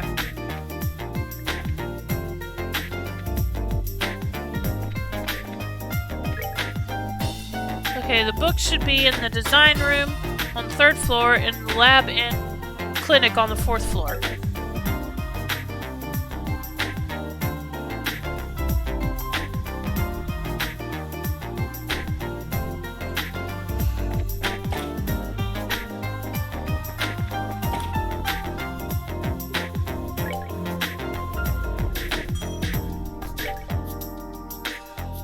Design room.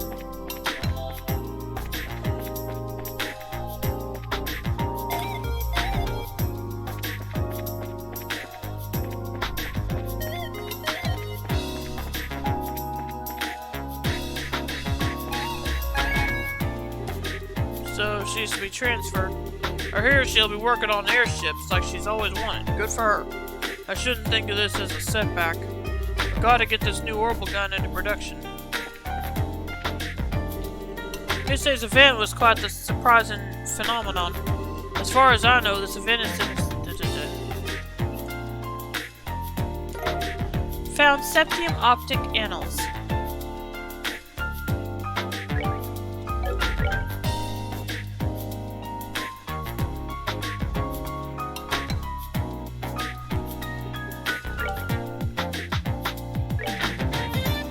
Published by the Zeiss Central Factory. General theory. The current state of orbital technology research. Particulars. 1. Research pertaining to orbital energy attributes on a quartz interface. 2. R&D for high-output orbital guns which utilize zero-defect crystals. 3. Statistical predictions of precipitation. Defects due to interference, field, and field formation. 4. Relative cascade geometry and propulsion efficiency under low orbital energy conditions. 5. Mechanical calculation acceleration. The use of orbital energy storing cycloidal gears within a turbulon. General theory. The current state of orbital technology research.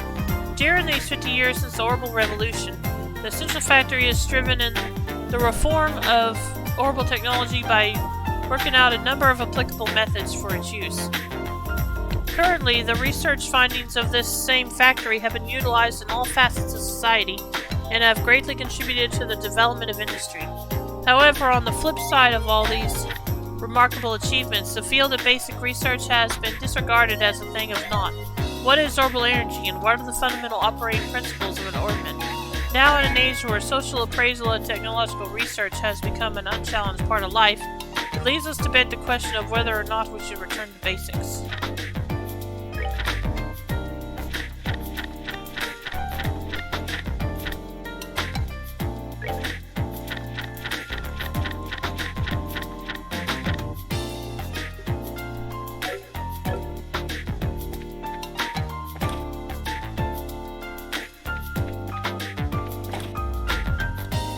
Okay, 4th floor for the other two.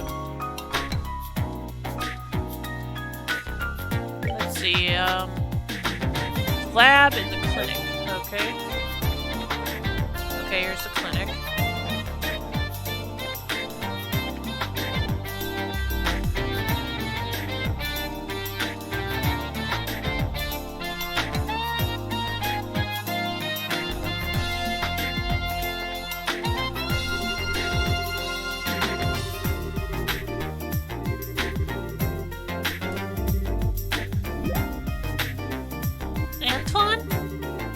Why, that's the cat's name.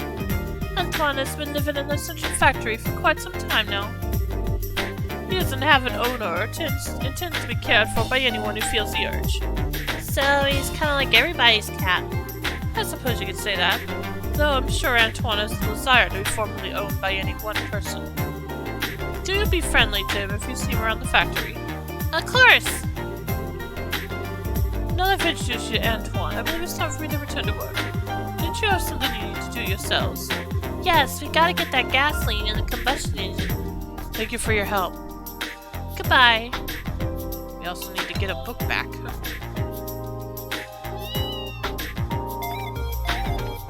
Oh, there it is. Found Kitty Talk for Dummies.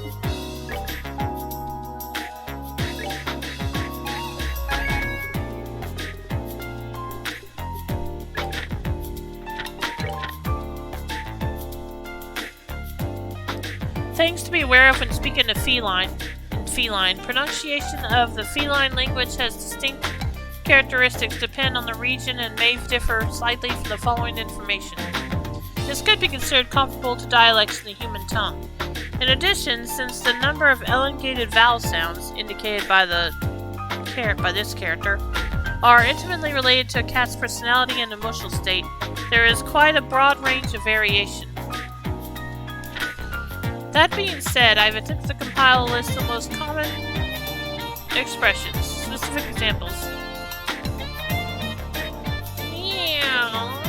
you're absolutely right. Strong affirmation.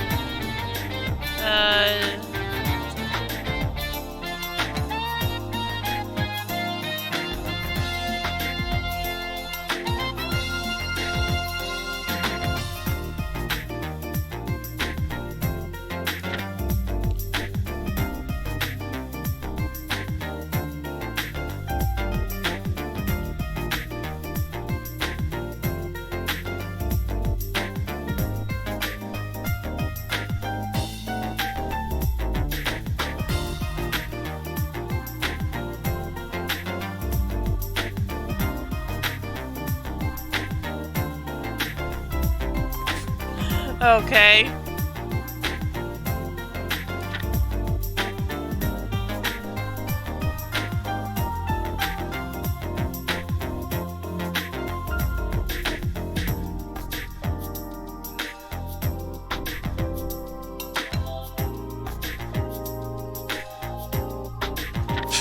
Okay. That was an interesting read. Anyway. Now I gotta go to the lab.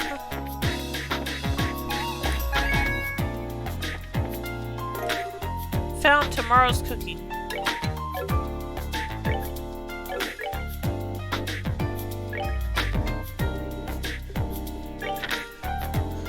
Cooking is a science. Recipes for the new millennium. Today I will introduce one of my newest cooking recipes especially for those readers of this book. And that recipe is none other than... Drumroll please. Can you guess what it is? It's bouillabaisse. I probably butchered that. Yes, that's right. This delectable dish of unobtrusive monster bits is one that everyone can enjoy.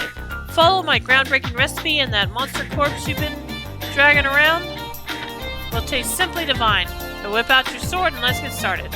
Ingredients: 2 juicy bones, 2 fish fillets, 1 crisp onion, red pepper, add to taste, and clear gelatin, add to taste. Directions: wash juicy bones thoroughly with water if you're still bothered by the scent, then try boiling them, or if all else fails, ram a clove of garlic deep into each nostril. 2. Finely chop crisp onion. Chop juicy bones and fish fillet into edible-sized pieces. Lightly rinse clear gelatin in water after unraveling it. 3. Saute ingredients in a heated frying pan. After fish fillet has been lightly cooked, add water or soup and simmer until liquid has half evaporated. Lastly, add clear gelatin and bring to a boil. Remove from heat and wait for thickening. 5. After clear gelatin thickens, cut it into edible-sized pieces. Your bouillabaisse is now ready. You may eat it as it is, or heating it with a little flashy orbital magic makes for a great dinner show. This dish is great for lunchboxes and scaring small children. Learn recipe for Bouillabaisse Plus. Sounds good?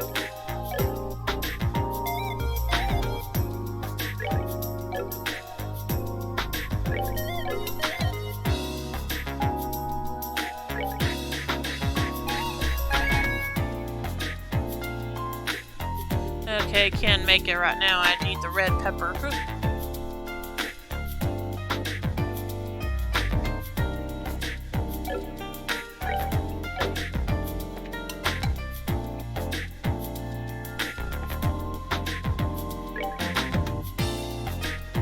Okay, that should be all of them.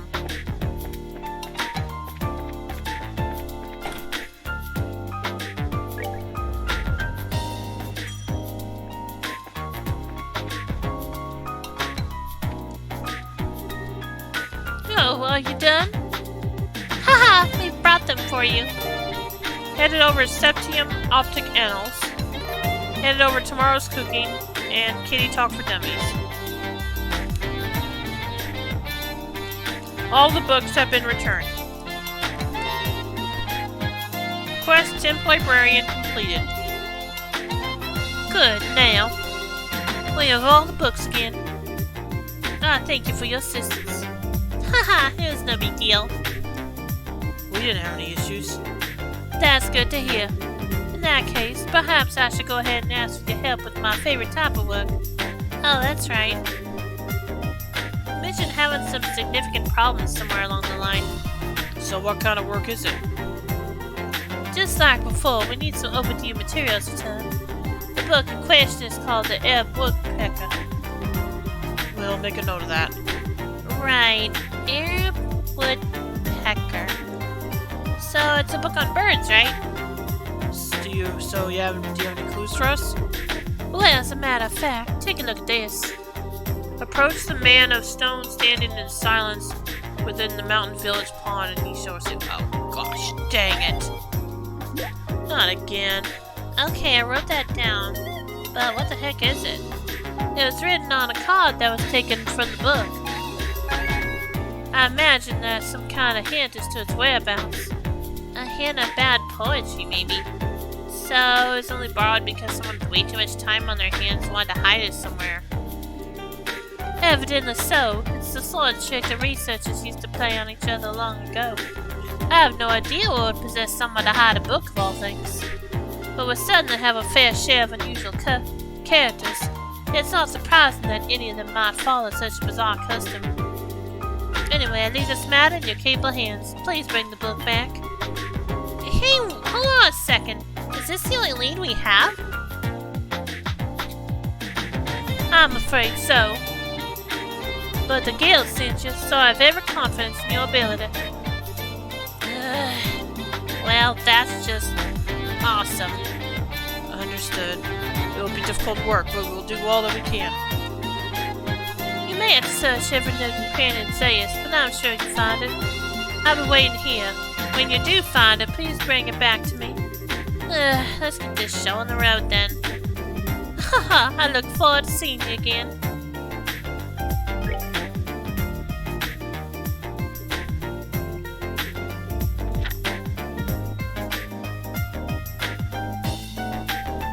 This is our hint. Approach the man of stone standing in silence within the mountain village pond, and ye shall receive. I haven't been able to look around this town yet. Do you expect me to know where that is?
I need a flight. The westbound airship spot a few moments ago. No, thank you. We don't need an airship right now. Actually, we need to talk to Gustav, was it? The radio chief? He's not here at the moment. What do you mean, not here? He went to Leston Fortress 2 or 3 days ago. Some kind of repair emergency on a military patrol ship. Leston Fortress? Was in the largest base in the Royal Army out by Lake Valeria, up in the north part of Zaius. Wonderful. He won't be coming back from there anytime soon. So what do we do about the professor's request? I don't know anything about that, but the chief is actually on his way back. He just sent word to us. Oh, hey, airship. Speak of the devil.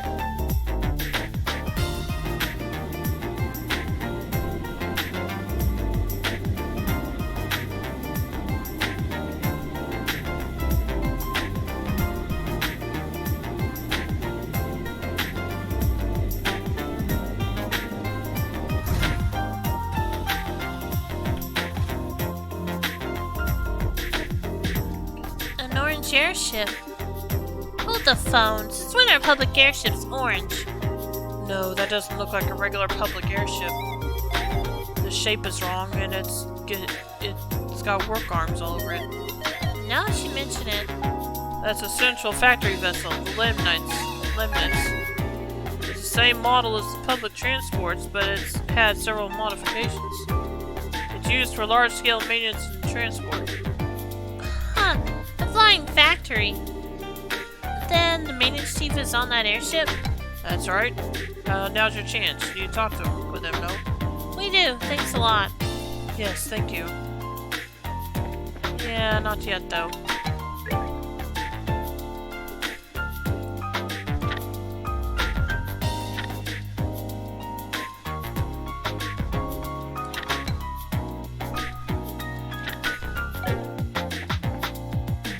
After this scene, Ken, you see if you can go to trade planes?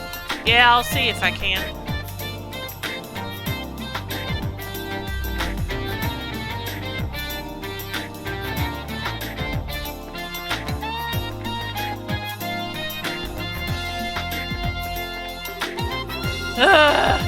Nope.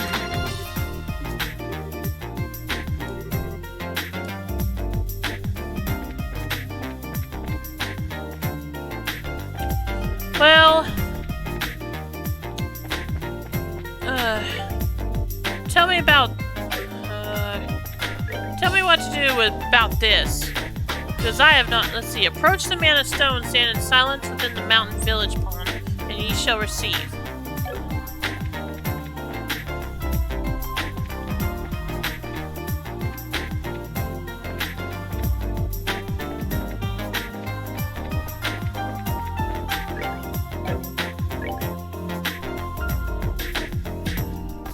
Trying out the Live Alive demo. Cool. Welcome to the stream, Machi. How you doing tonight?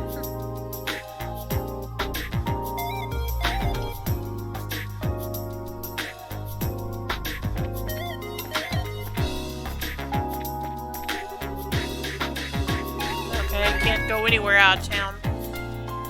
So either that book is still somewhere in town. Let me see. Wait a minute. What's this? First orbitally powered clock made in the year 1162. Going to wait till you are in Elmo Village for that. Oh, okay. So, in other words, don't worry about looking around here, huh? Well, should I at least turn in the quest I finished? Looks like it's part of the chapters for Imperial China, Twilight of Edo, and Far Future. Ah, okay.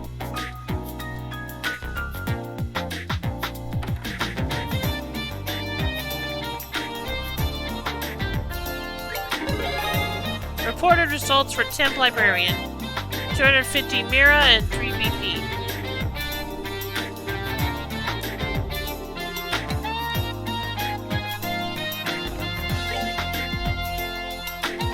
Product testing.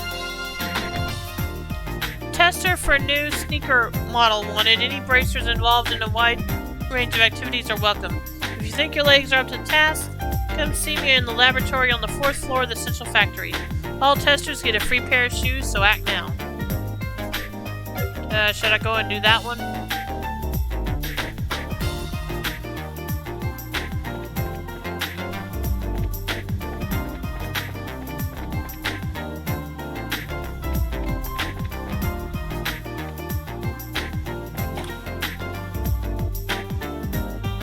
Let's see, it's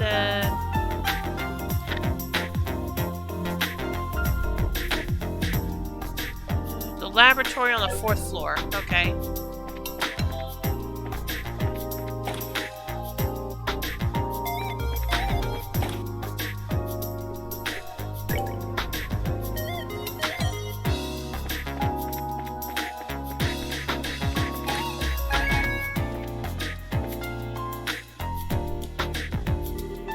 I finally managed to make a prototype. We've just been waiting for testers. All I can do in the meantime is some fine-tuning of the insole. Excuse me. We came because we saw your posting on the bulletin board. Oh, you're finally here. I was getting a little tired of waiting. My name's Terry. I'm a researcher here at the Central Factory. I'm Estelle, bracer in training. I'm Joshua. It's nice to meet you. Likewise. Getting straight to business, I have a task for you. Do your schedules allow for it? Yes. Sure, I don't see a problem with it. The request said you needed help with the testing a new style of sneaker. Could you give us a little more detail? Oh, certainly. But first, here. Received Alpha Strega. Is this your new kind of sneaker? Yes, the Strega Corporation is conducting research on new projects to bring to market. This particular test requires you to wear these prototypes around to various places. Upon the successful completion of this test, all that will remain is to put them into production. I see. Hey, just a second there, buddy. Did you just say the Strega Corporation? Yes? So then, this new line of sneakers... Yes, the Strega Corporation's newest product. Didn't I just say all this? Oh, Greenadios! Thank you for bestowing upon me, us, this magnificent job. Are you alright? Why the sudden prayer? Don't mind her. Estelle's something of a sneaker collector.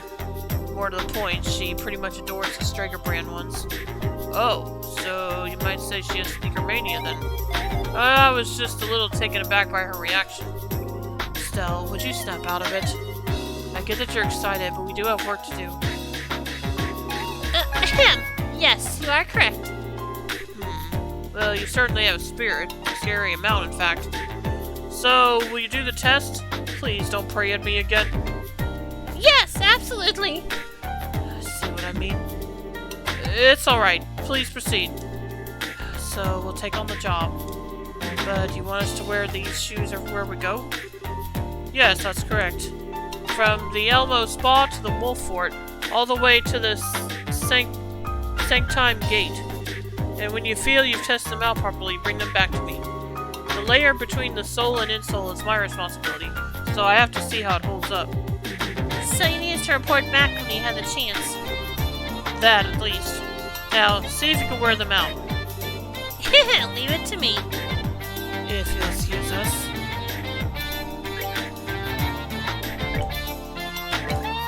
And I'll give Estelle the honor of wearing them. A bit of a downgrade, but oh well.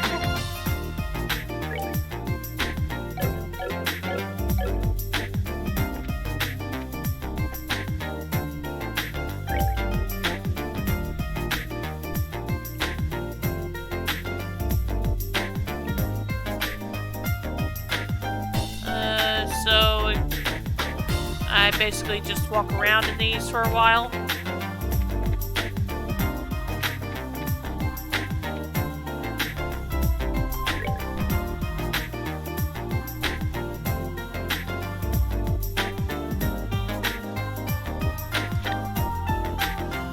Gas can be found in the Central Factory basement orbit facility. The combustion engine is kept by Gustav, the maintenance chief. Oh, okay.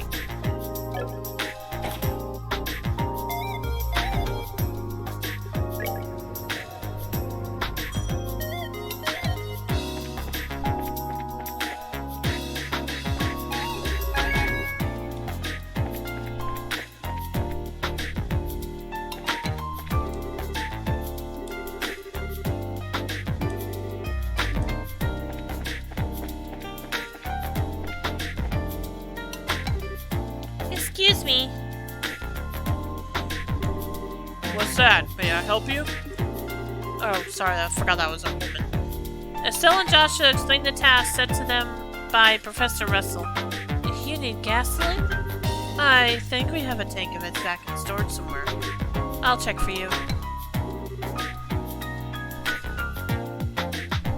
Faye used the intercom. This is Faye. Got a request down here. We still have that tank of Calvert gasoline there in the warehouse, right? Can you send some down? Yeah, enough to carry. Thanks. They're sending some for you right now. Sending? Holy! There we are.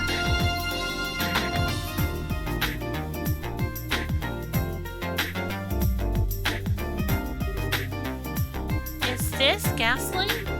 So that's what sending is. Neat, isn't it? This conveyor belt system isn't just for ordering goods.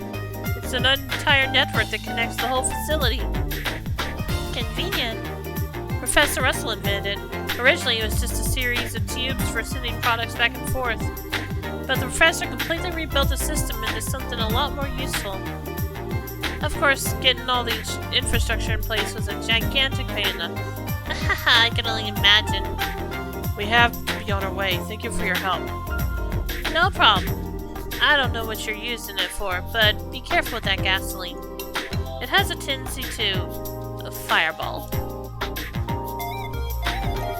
Obtain gasoline tank. Okay, now I gotta go back to the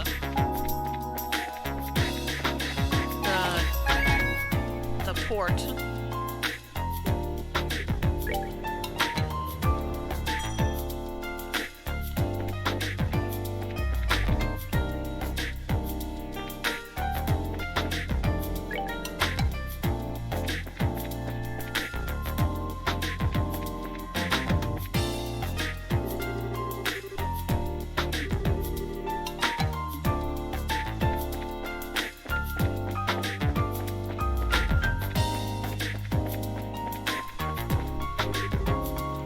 What do you want?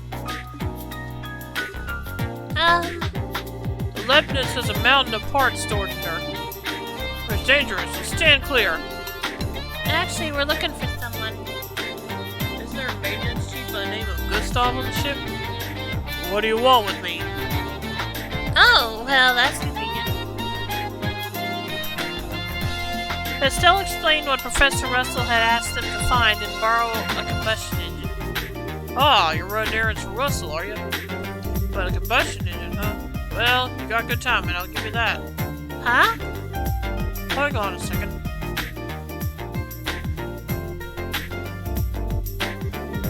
Does he actually have one packed onto his ship?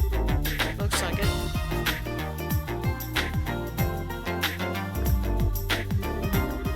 Here you go. It's a heavy beast though, so be careful. Received combustion engine. Holy cow, you weren't kidding. But we can still manage to carry it. Heh, you got some spirit to you for such a young girl. I like it. Thanks. It's a pretty interesting little coincidence that old fart wants this thing right after I got it back from the military. Huh? From the military? Yeah, this thing was on loan to them for a little while. They were using it for some kind of research. As a matter of fact, I only just got it back today. Huh, lucky for us. What's wrong? Oh, it's nothing. Now that we've got what we need, why don't we take it back to the professor? Sure thing. Thank you, Mr. Maintenance Chief. Sure. Give my regards to the old man.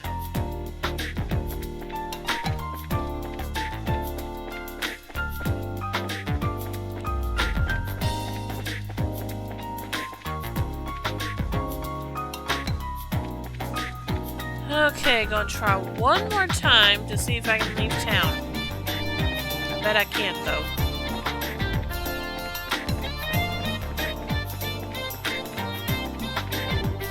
Yep.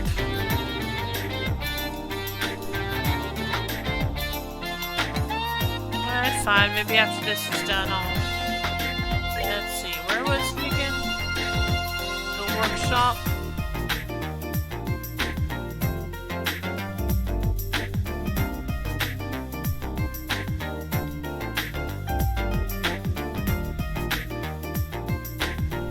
The third floor workshop, okay.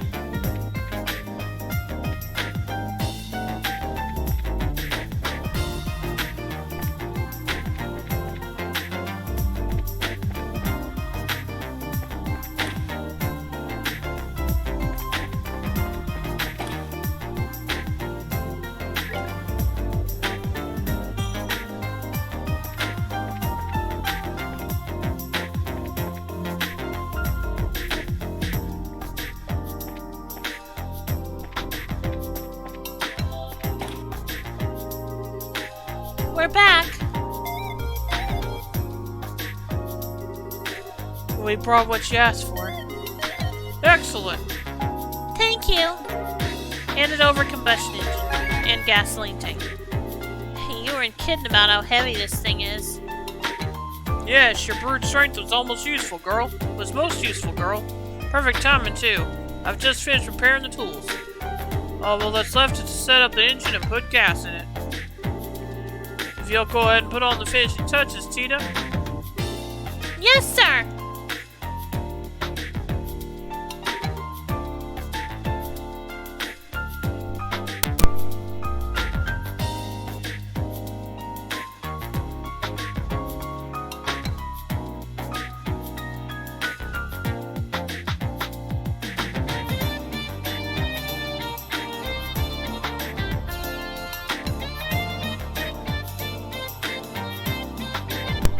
It's all set.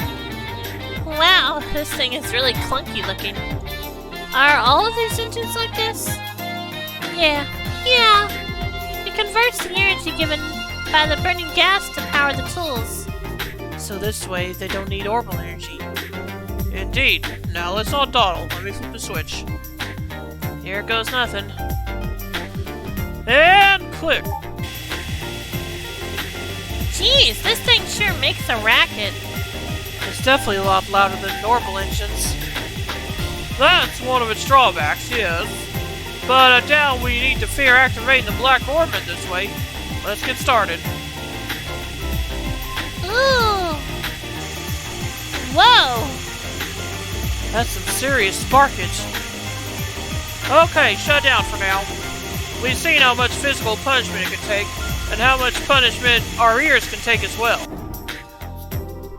Estelle and the others crowd around to get a closer look. A tiny scratch is faintly visible. That's it? That's incredible. With the special alloy saw too. Whatever it's made of, it's tougher than anything I've ever seen. But if we keep at it, I believe this could work. We're going to go through quite a few saw blades, though. And it's going to be real test of patience. So it's going to be real test of patience then. Can we get some earplugs? Hey, Professor, can I talk to you for a second? Oh, have you already finished the modifications? Of course I have. Remember who you're talking to. Anyway, what is it? Is something wrong? I just received a message from the hotel in Elmo for you. The orbital powered pump that supplies the hot water for their spa is broken down. Since they can't make any money like this, they'd like for you to come and try to fix it. Ah, you must be kidding. Damn it, of all the times for this to happen. If you're that busy, why don't you send another engineer over? No, that pile of junk is at least 40 years old. The younger techs have no idea what to do with anything that's not state-of-the-art. Ugh, what a pain in the... Grandpa, maybe I could go over and do the repairs, you think? Tita? You took me there to help with maintenance before. I think it'll be fine if I go. I'm sure you do a fine job on the repairs. That's not what concerns me. Agreed, there are monsters out on the roads. But we can't just leave Mrs. Mao like this. If that's the problem, why don't you let us handle this? Huh? It's a Bracer's duty to ensure the safety of Librao's roadways. Therefore, seeing that Tita arrives at her destination safely is our responsibility. Well, that's another story. If you're all with her, then we don't need to worry. Alright then, thank you. Are you sure this is okay? Don't worry about it. Kids shouldn't sweat the details so much. If you're ready, then let's go. Thank you. Thank you both. Okay, Grandpa and Mr. Murdoch. We'll be back soon.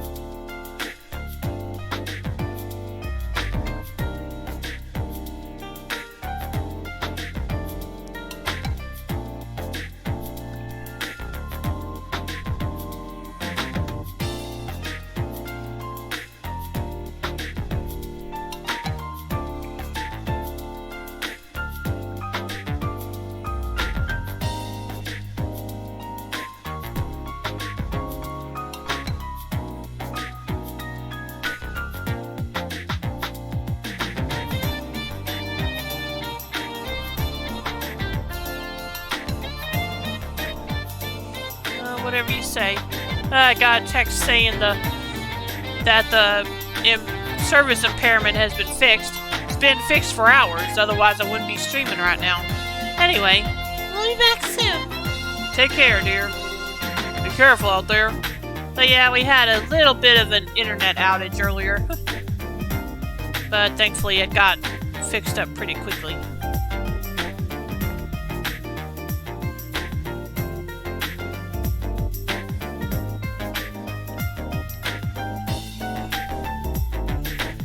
But I guess it just now got fixed for everybody. I don't know.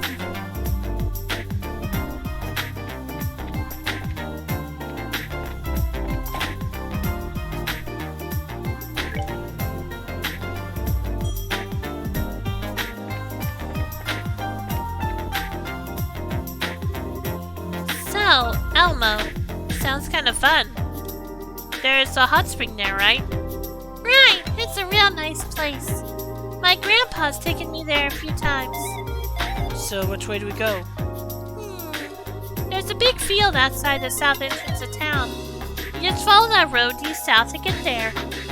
Got it, due south from the south entrance. Well, let's go then. Okay, fine. I think that finally means I can do this side quest.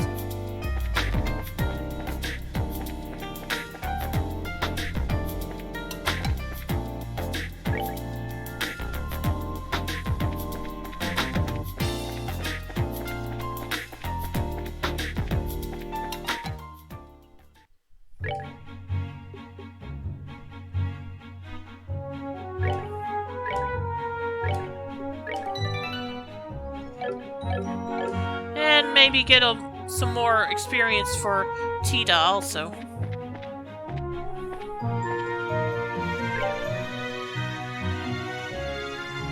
Oh yeah, Wolford is one of the places I had to be mentioned for that test in the sneakers.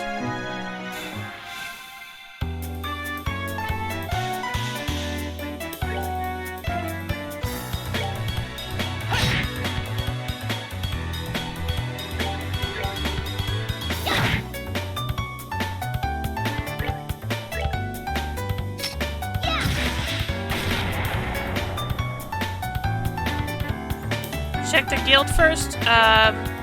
Why? Is there another quest now? Okay, I'll go. Let me go back then. That's that then. Let's move out.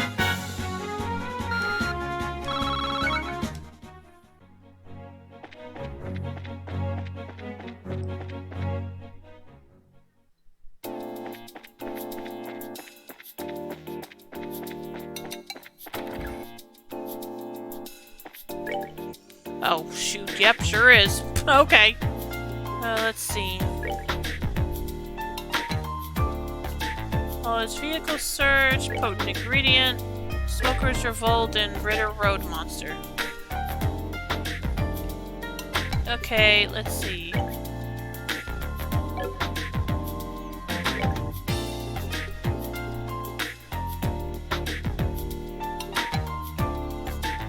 Yeah, explain the product testing one for me. I got told a bunch of places I need to go, but they're not written down here.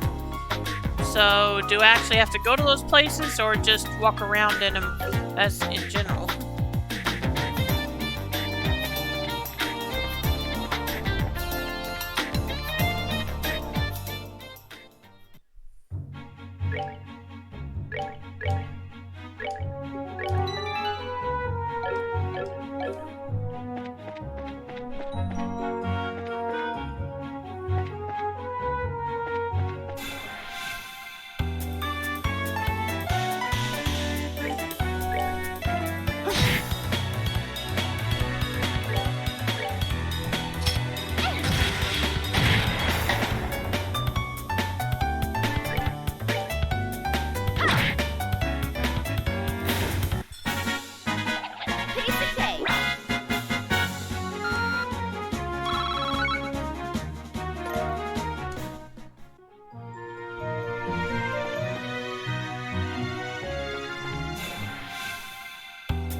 Leston Fortress, Wolf Fort, Sanctime Gate, and for the extra BP, go to Airlet. Okay. I don't know where Sanctime Gate is or Leston Fortress. I know where Wolf Fort is. I saw it on this map just now. I don't have to go in that order, right? I just have to go to all 4.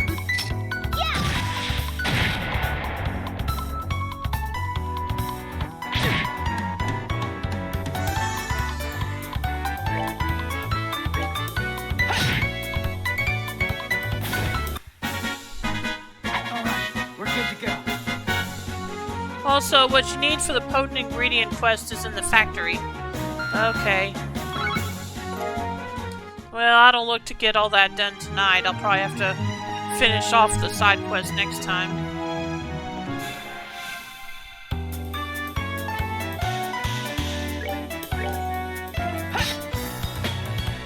Not in any order? Okay.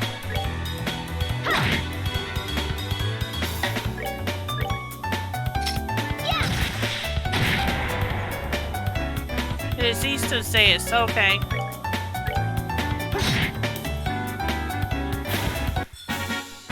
That's that then. Let's move out.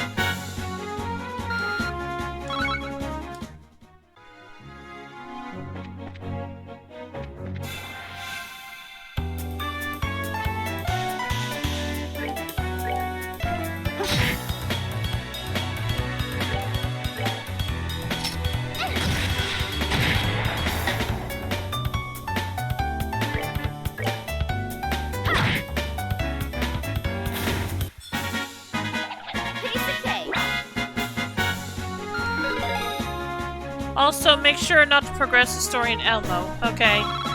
Well, I'm not going to Elmo just yet. Like I said, I want to finish at least the monster quest and the testing one.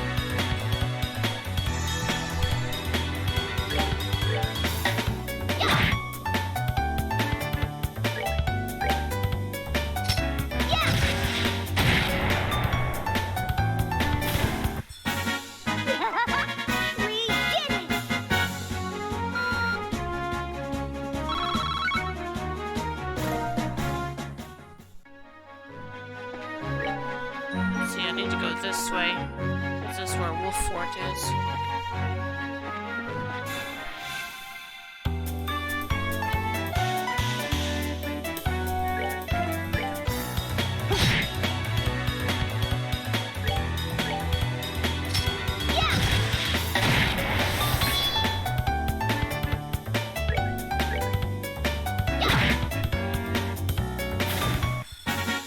The majority of the side quests would be failed after that. Yeah, I figured.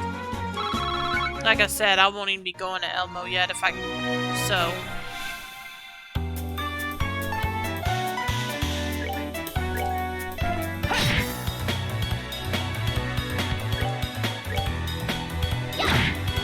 I'll head over to Wolf Fort first for that part of the sneaker test quest. And then I'll try to find the monster on this road.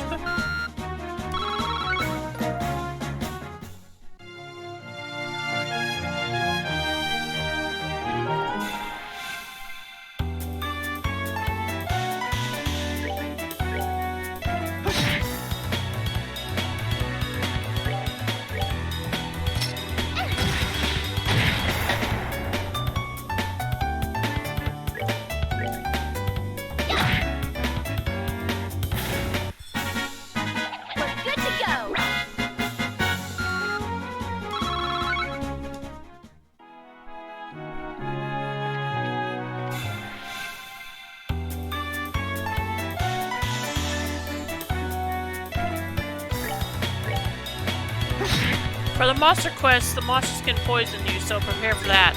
Alright.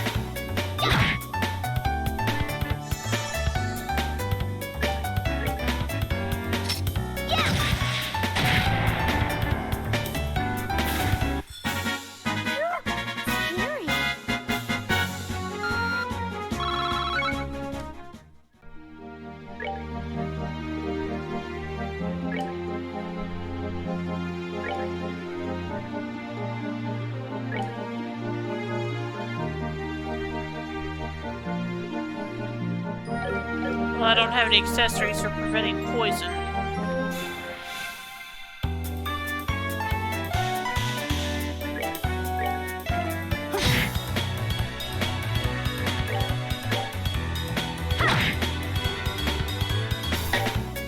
But, Estelle does have a spell for curing it and for the whole, for multiple targets too.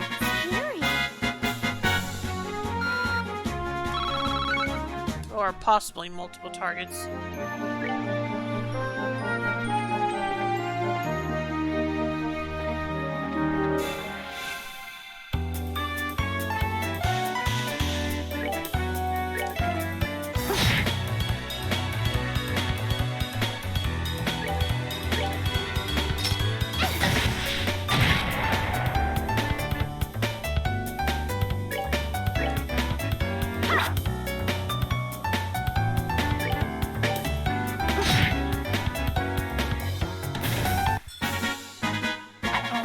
We're good to go.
I chose a bad day to wear white. Oh, oh no, what happened, Sue?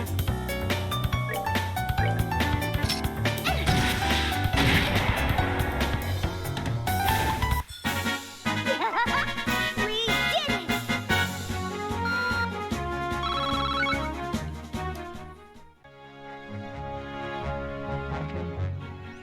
Okay, we're at Wolf Fort.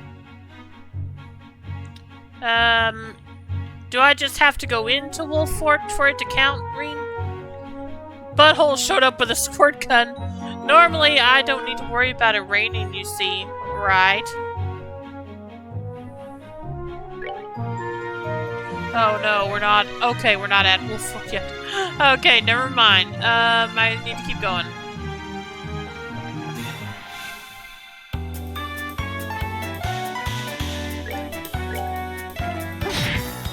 Sheesh, I get a party member that can target multiple enemies with a weapon, and then they keep giving me enemy parties with only one target.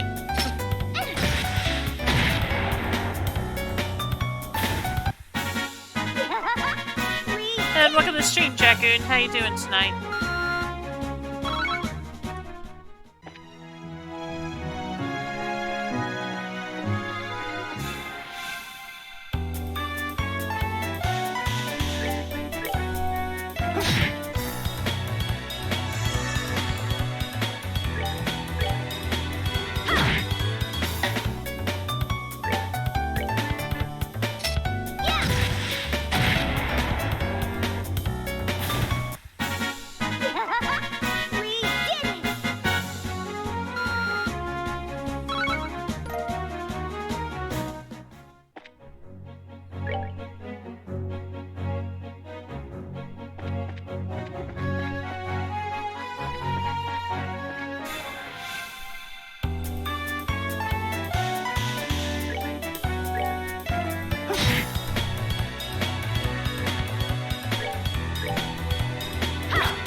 So, what happened, Soup? Oh, that's the target. Okay. Let's save before I take it on.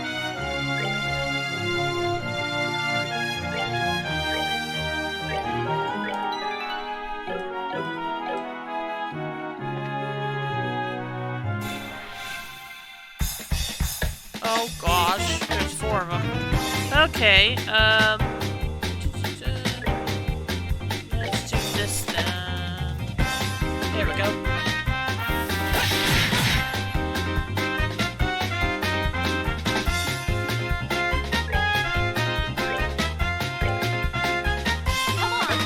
I'm good. I finished Knights of the Old Republic today and probably a good chunk through Star Wars Republic Commando. Oh, nice.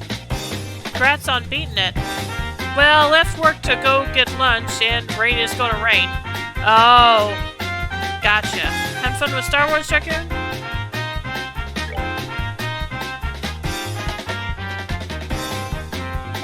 Let's see. What kind of craft does she have? Smoke cannon, area medium.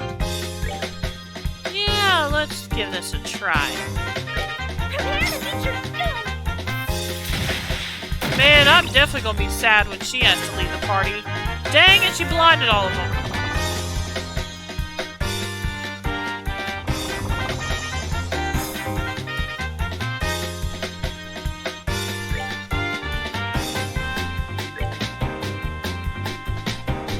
Republic Commando is quite an intense first-person squad-based shooter. Ah, okay.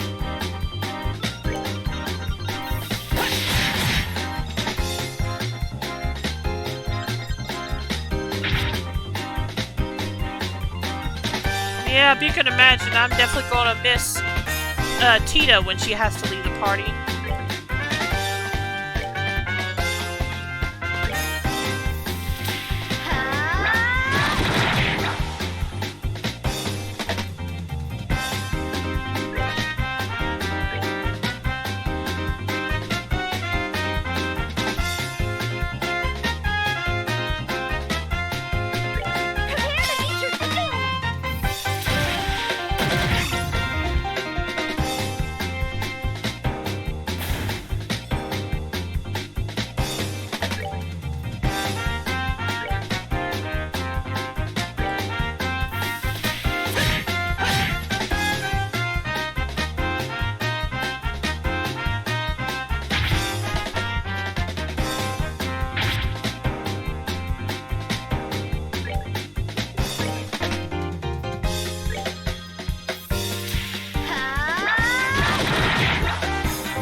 She almost level 20.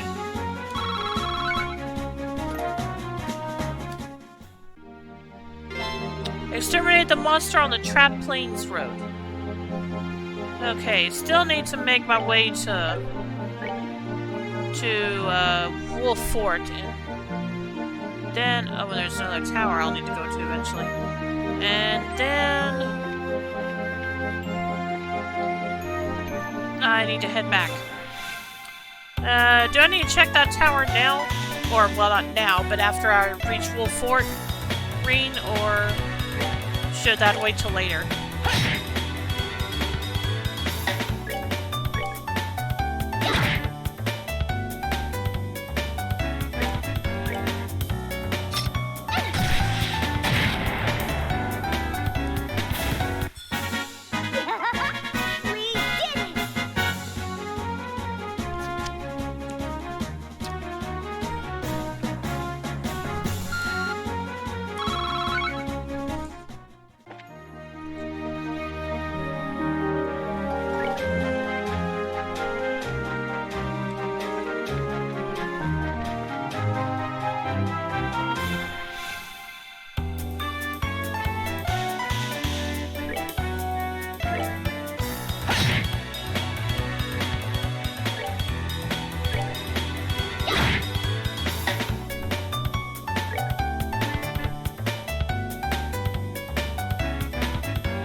go there for story reasons. Okay. So I can wait for now, then.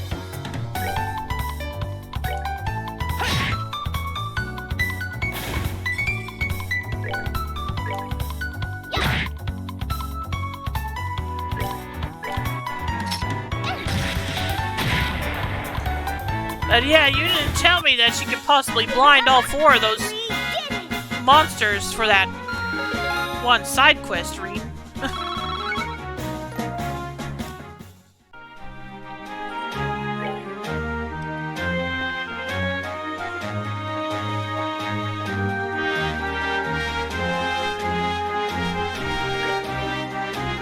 Okay, still gotta go a little further.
Okay, now... all I probably had to do was step into Wolf Fort, right? Is that right, Rean? So I can probably just leave right away.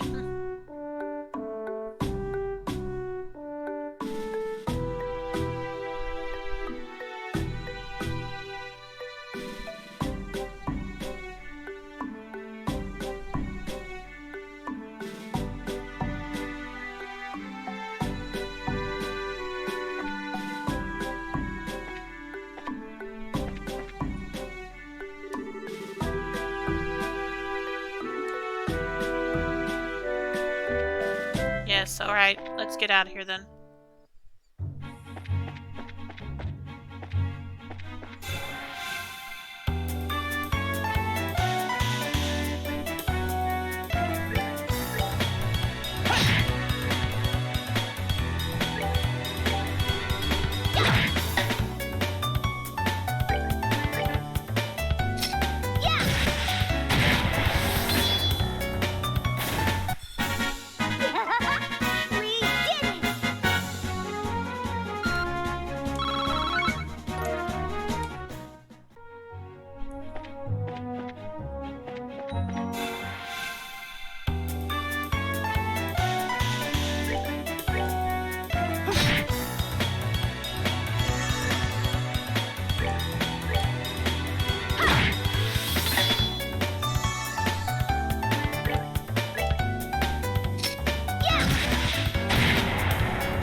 Yeah, Tita made that fight against the quest monsters a lot easier, Reen.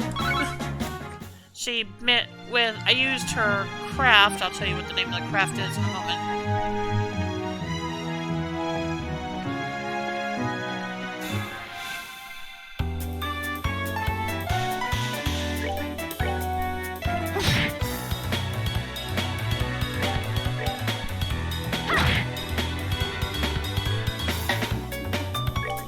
Yeah, smoke cannon blinded all 4 of them, and they couldn't get a hit in after that.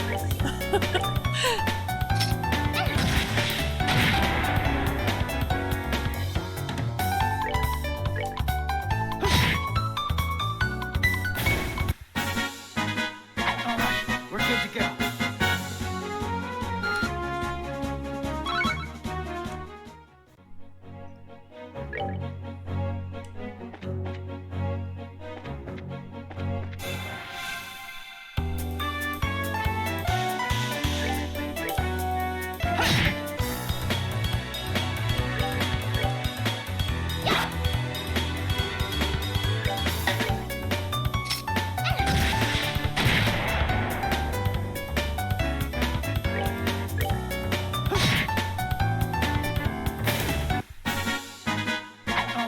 We're good to go.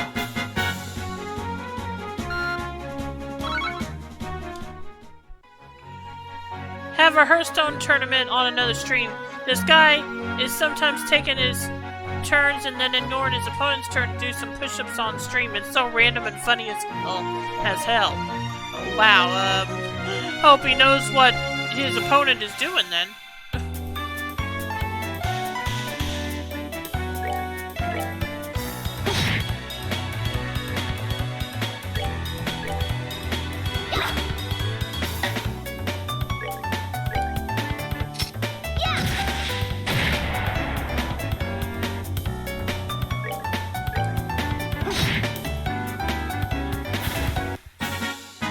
That's that then. Let's move out. Yeah, I don't need to see what you're doing. I'll just do 20 instead. That seems to be his attitude. Hopefully he doesn't come back to bite him.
Well, he just won game 1, so apparently he was fine. Okay, well, congrats to him then. Let's see if he'll keep it up. Or hopefully he'll keep it up.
Odysseus.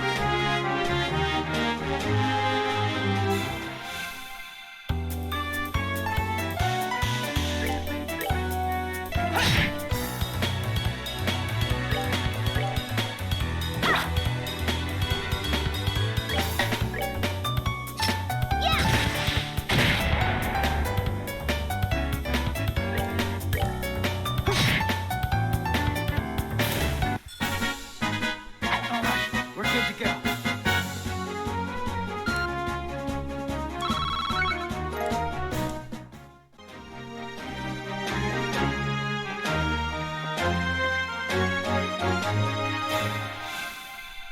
Wow, there's a bunch of these things here.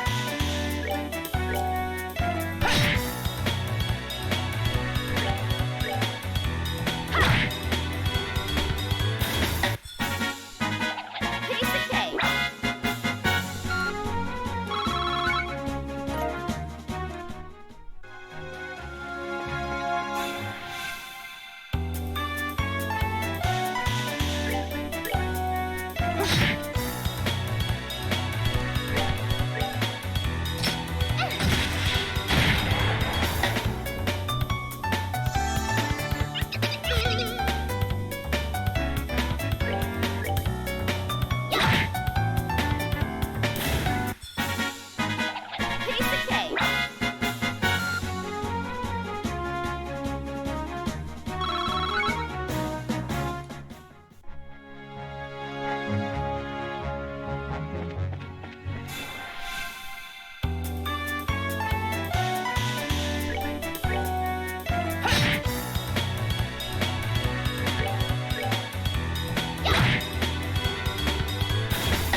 Okay, we're back in Zayas now.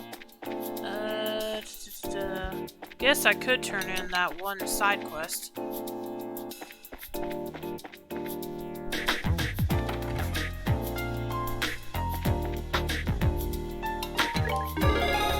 Reported results for Trap Plains Monster. 1500 Mira and 4 BP. Welcome back, it looks like you...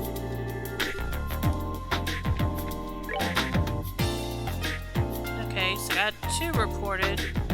I gotta do these 2, 3 still, for sure.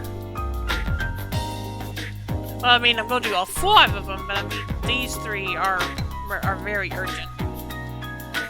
Haulage vehicles.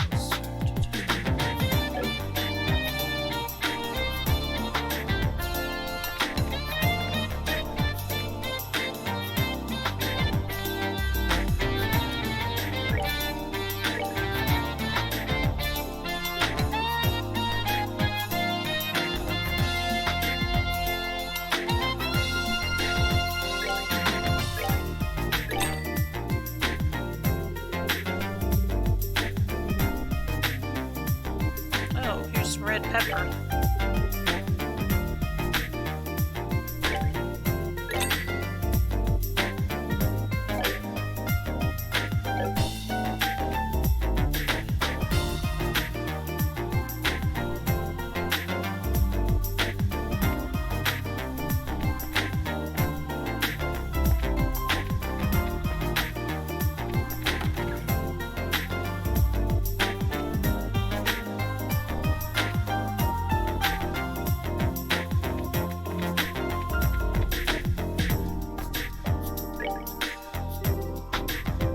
Oh, hello there.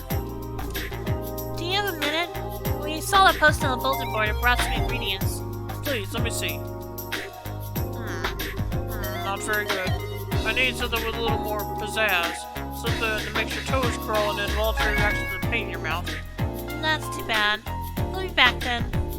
Okay.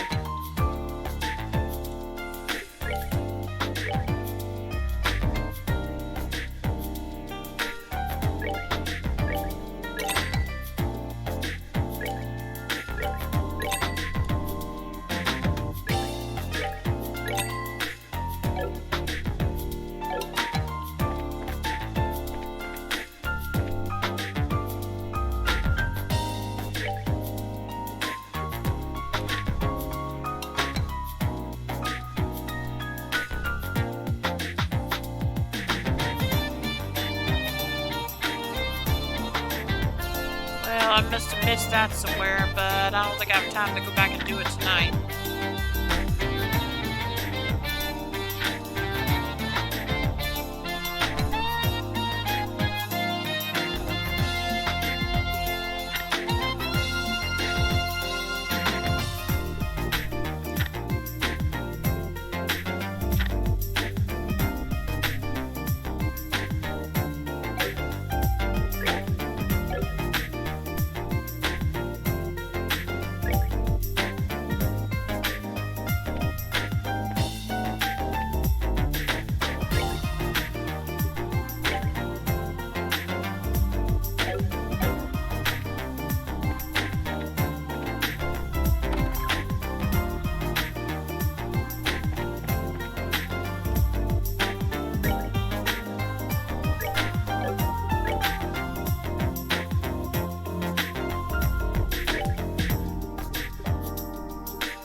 Okay, and this is where I'm going to go ahead and end the stream for tonight.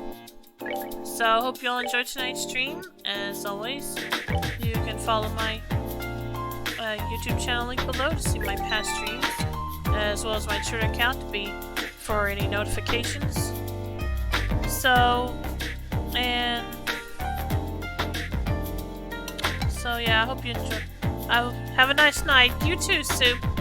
I should be back later tonight to continue playing Trails of Cold Steel 2 with Rio Maverick.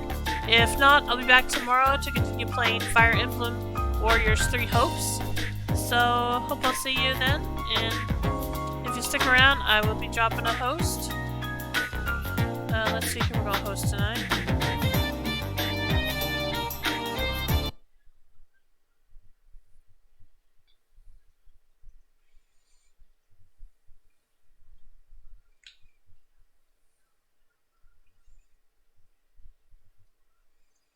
Let's see.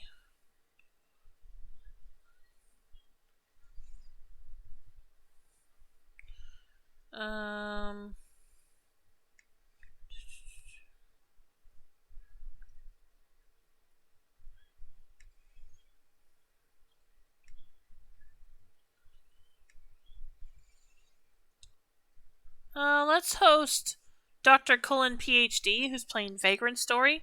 So I hope you stick around for that. And again, if I don't see you later, I hope you all have a great night. Take care, everyone. Bye.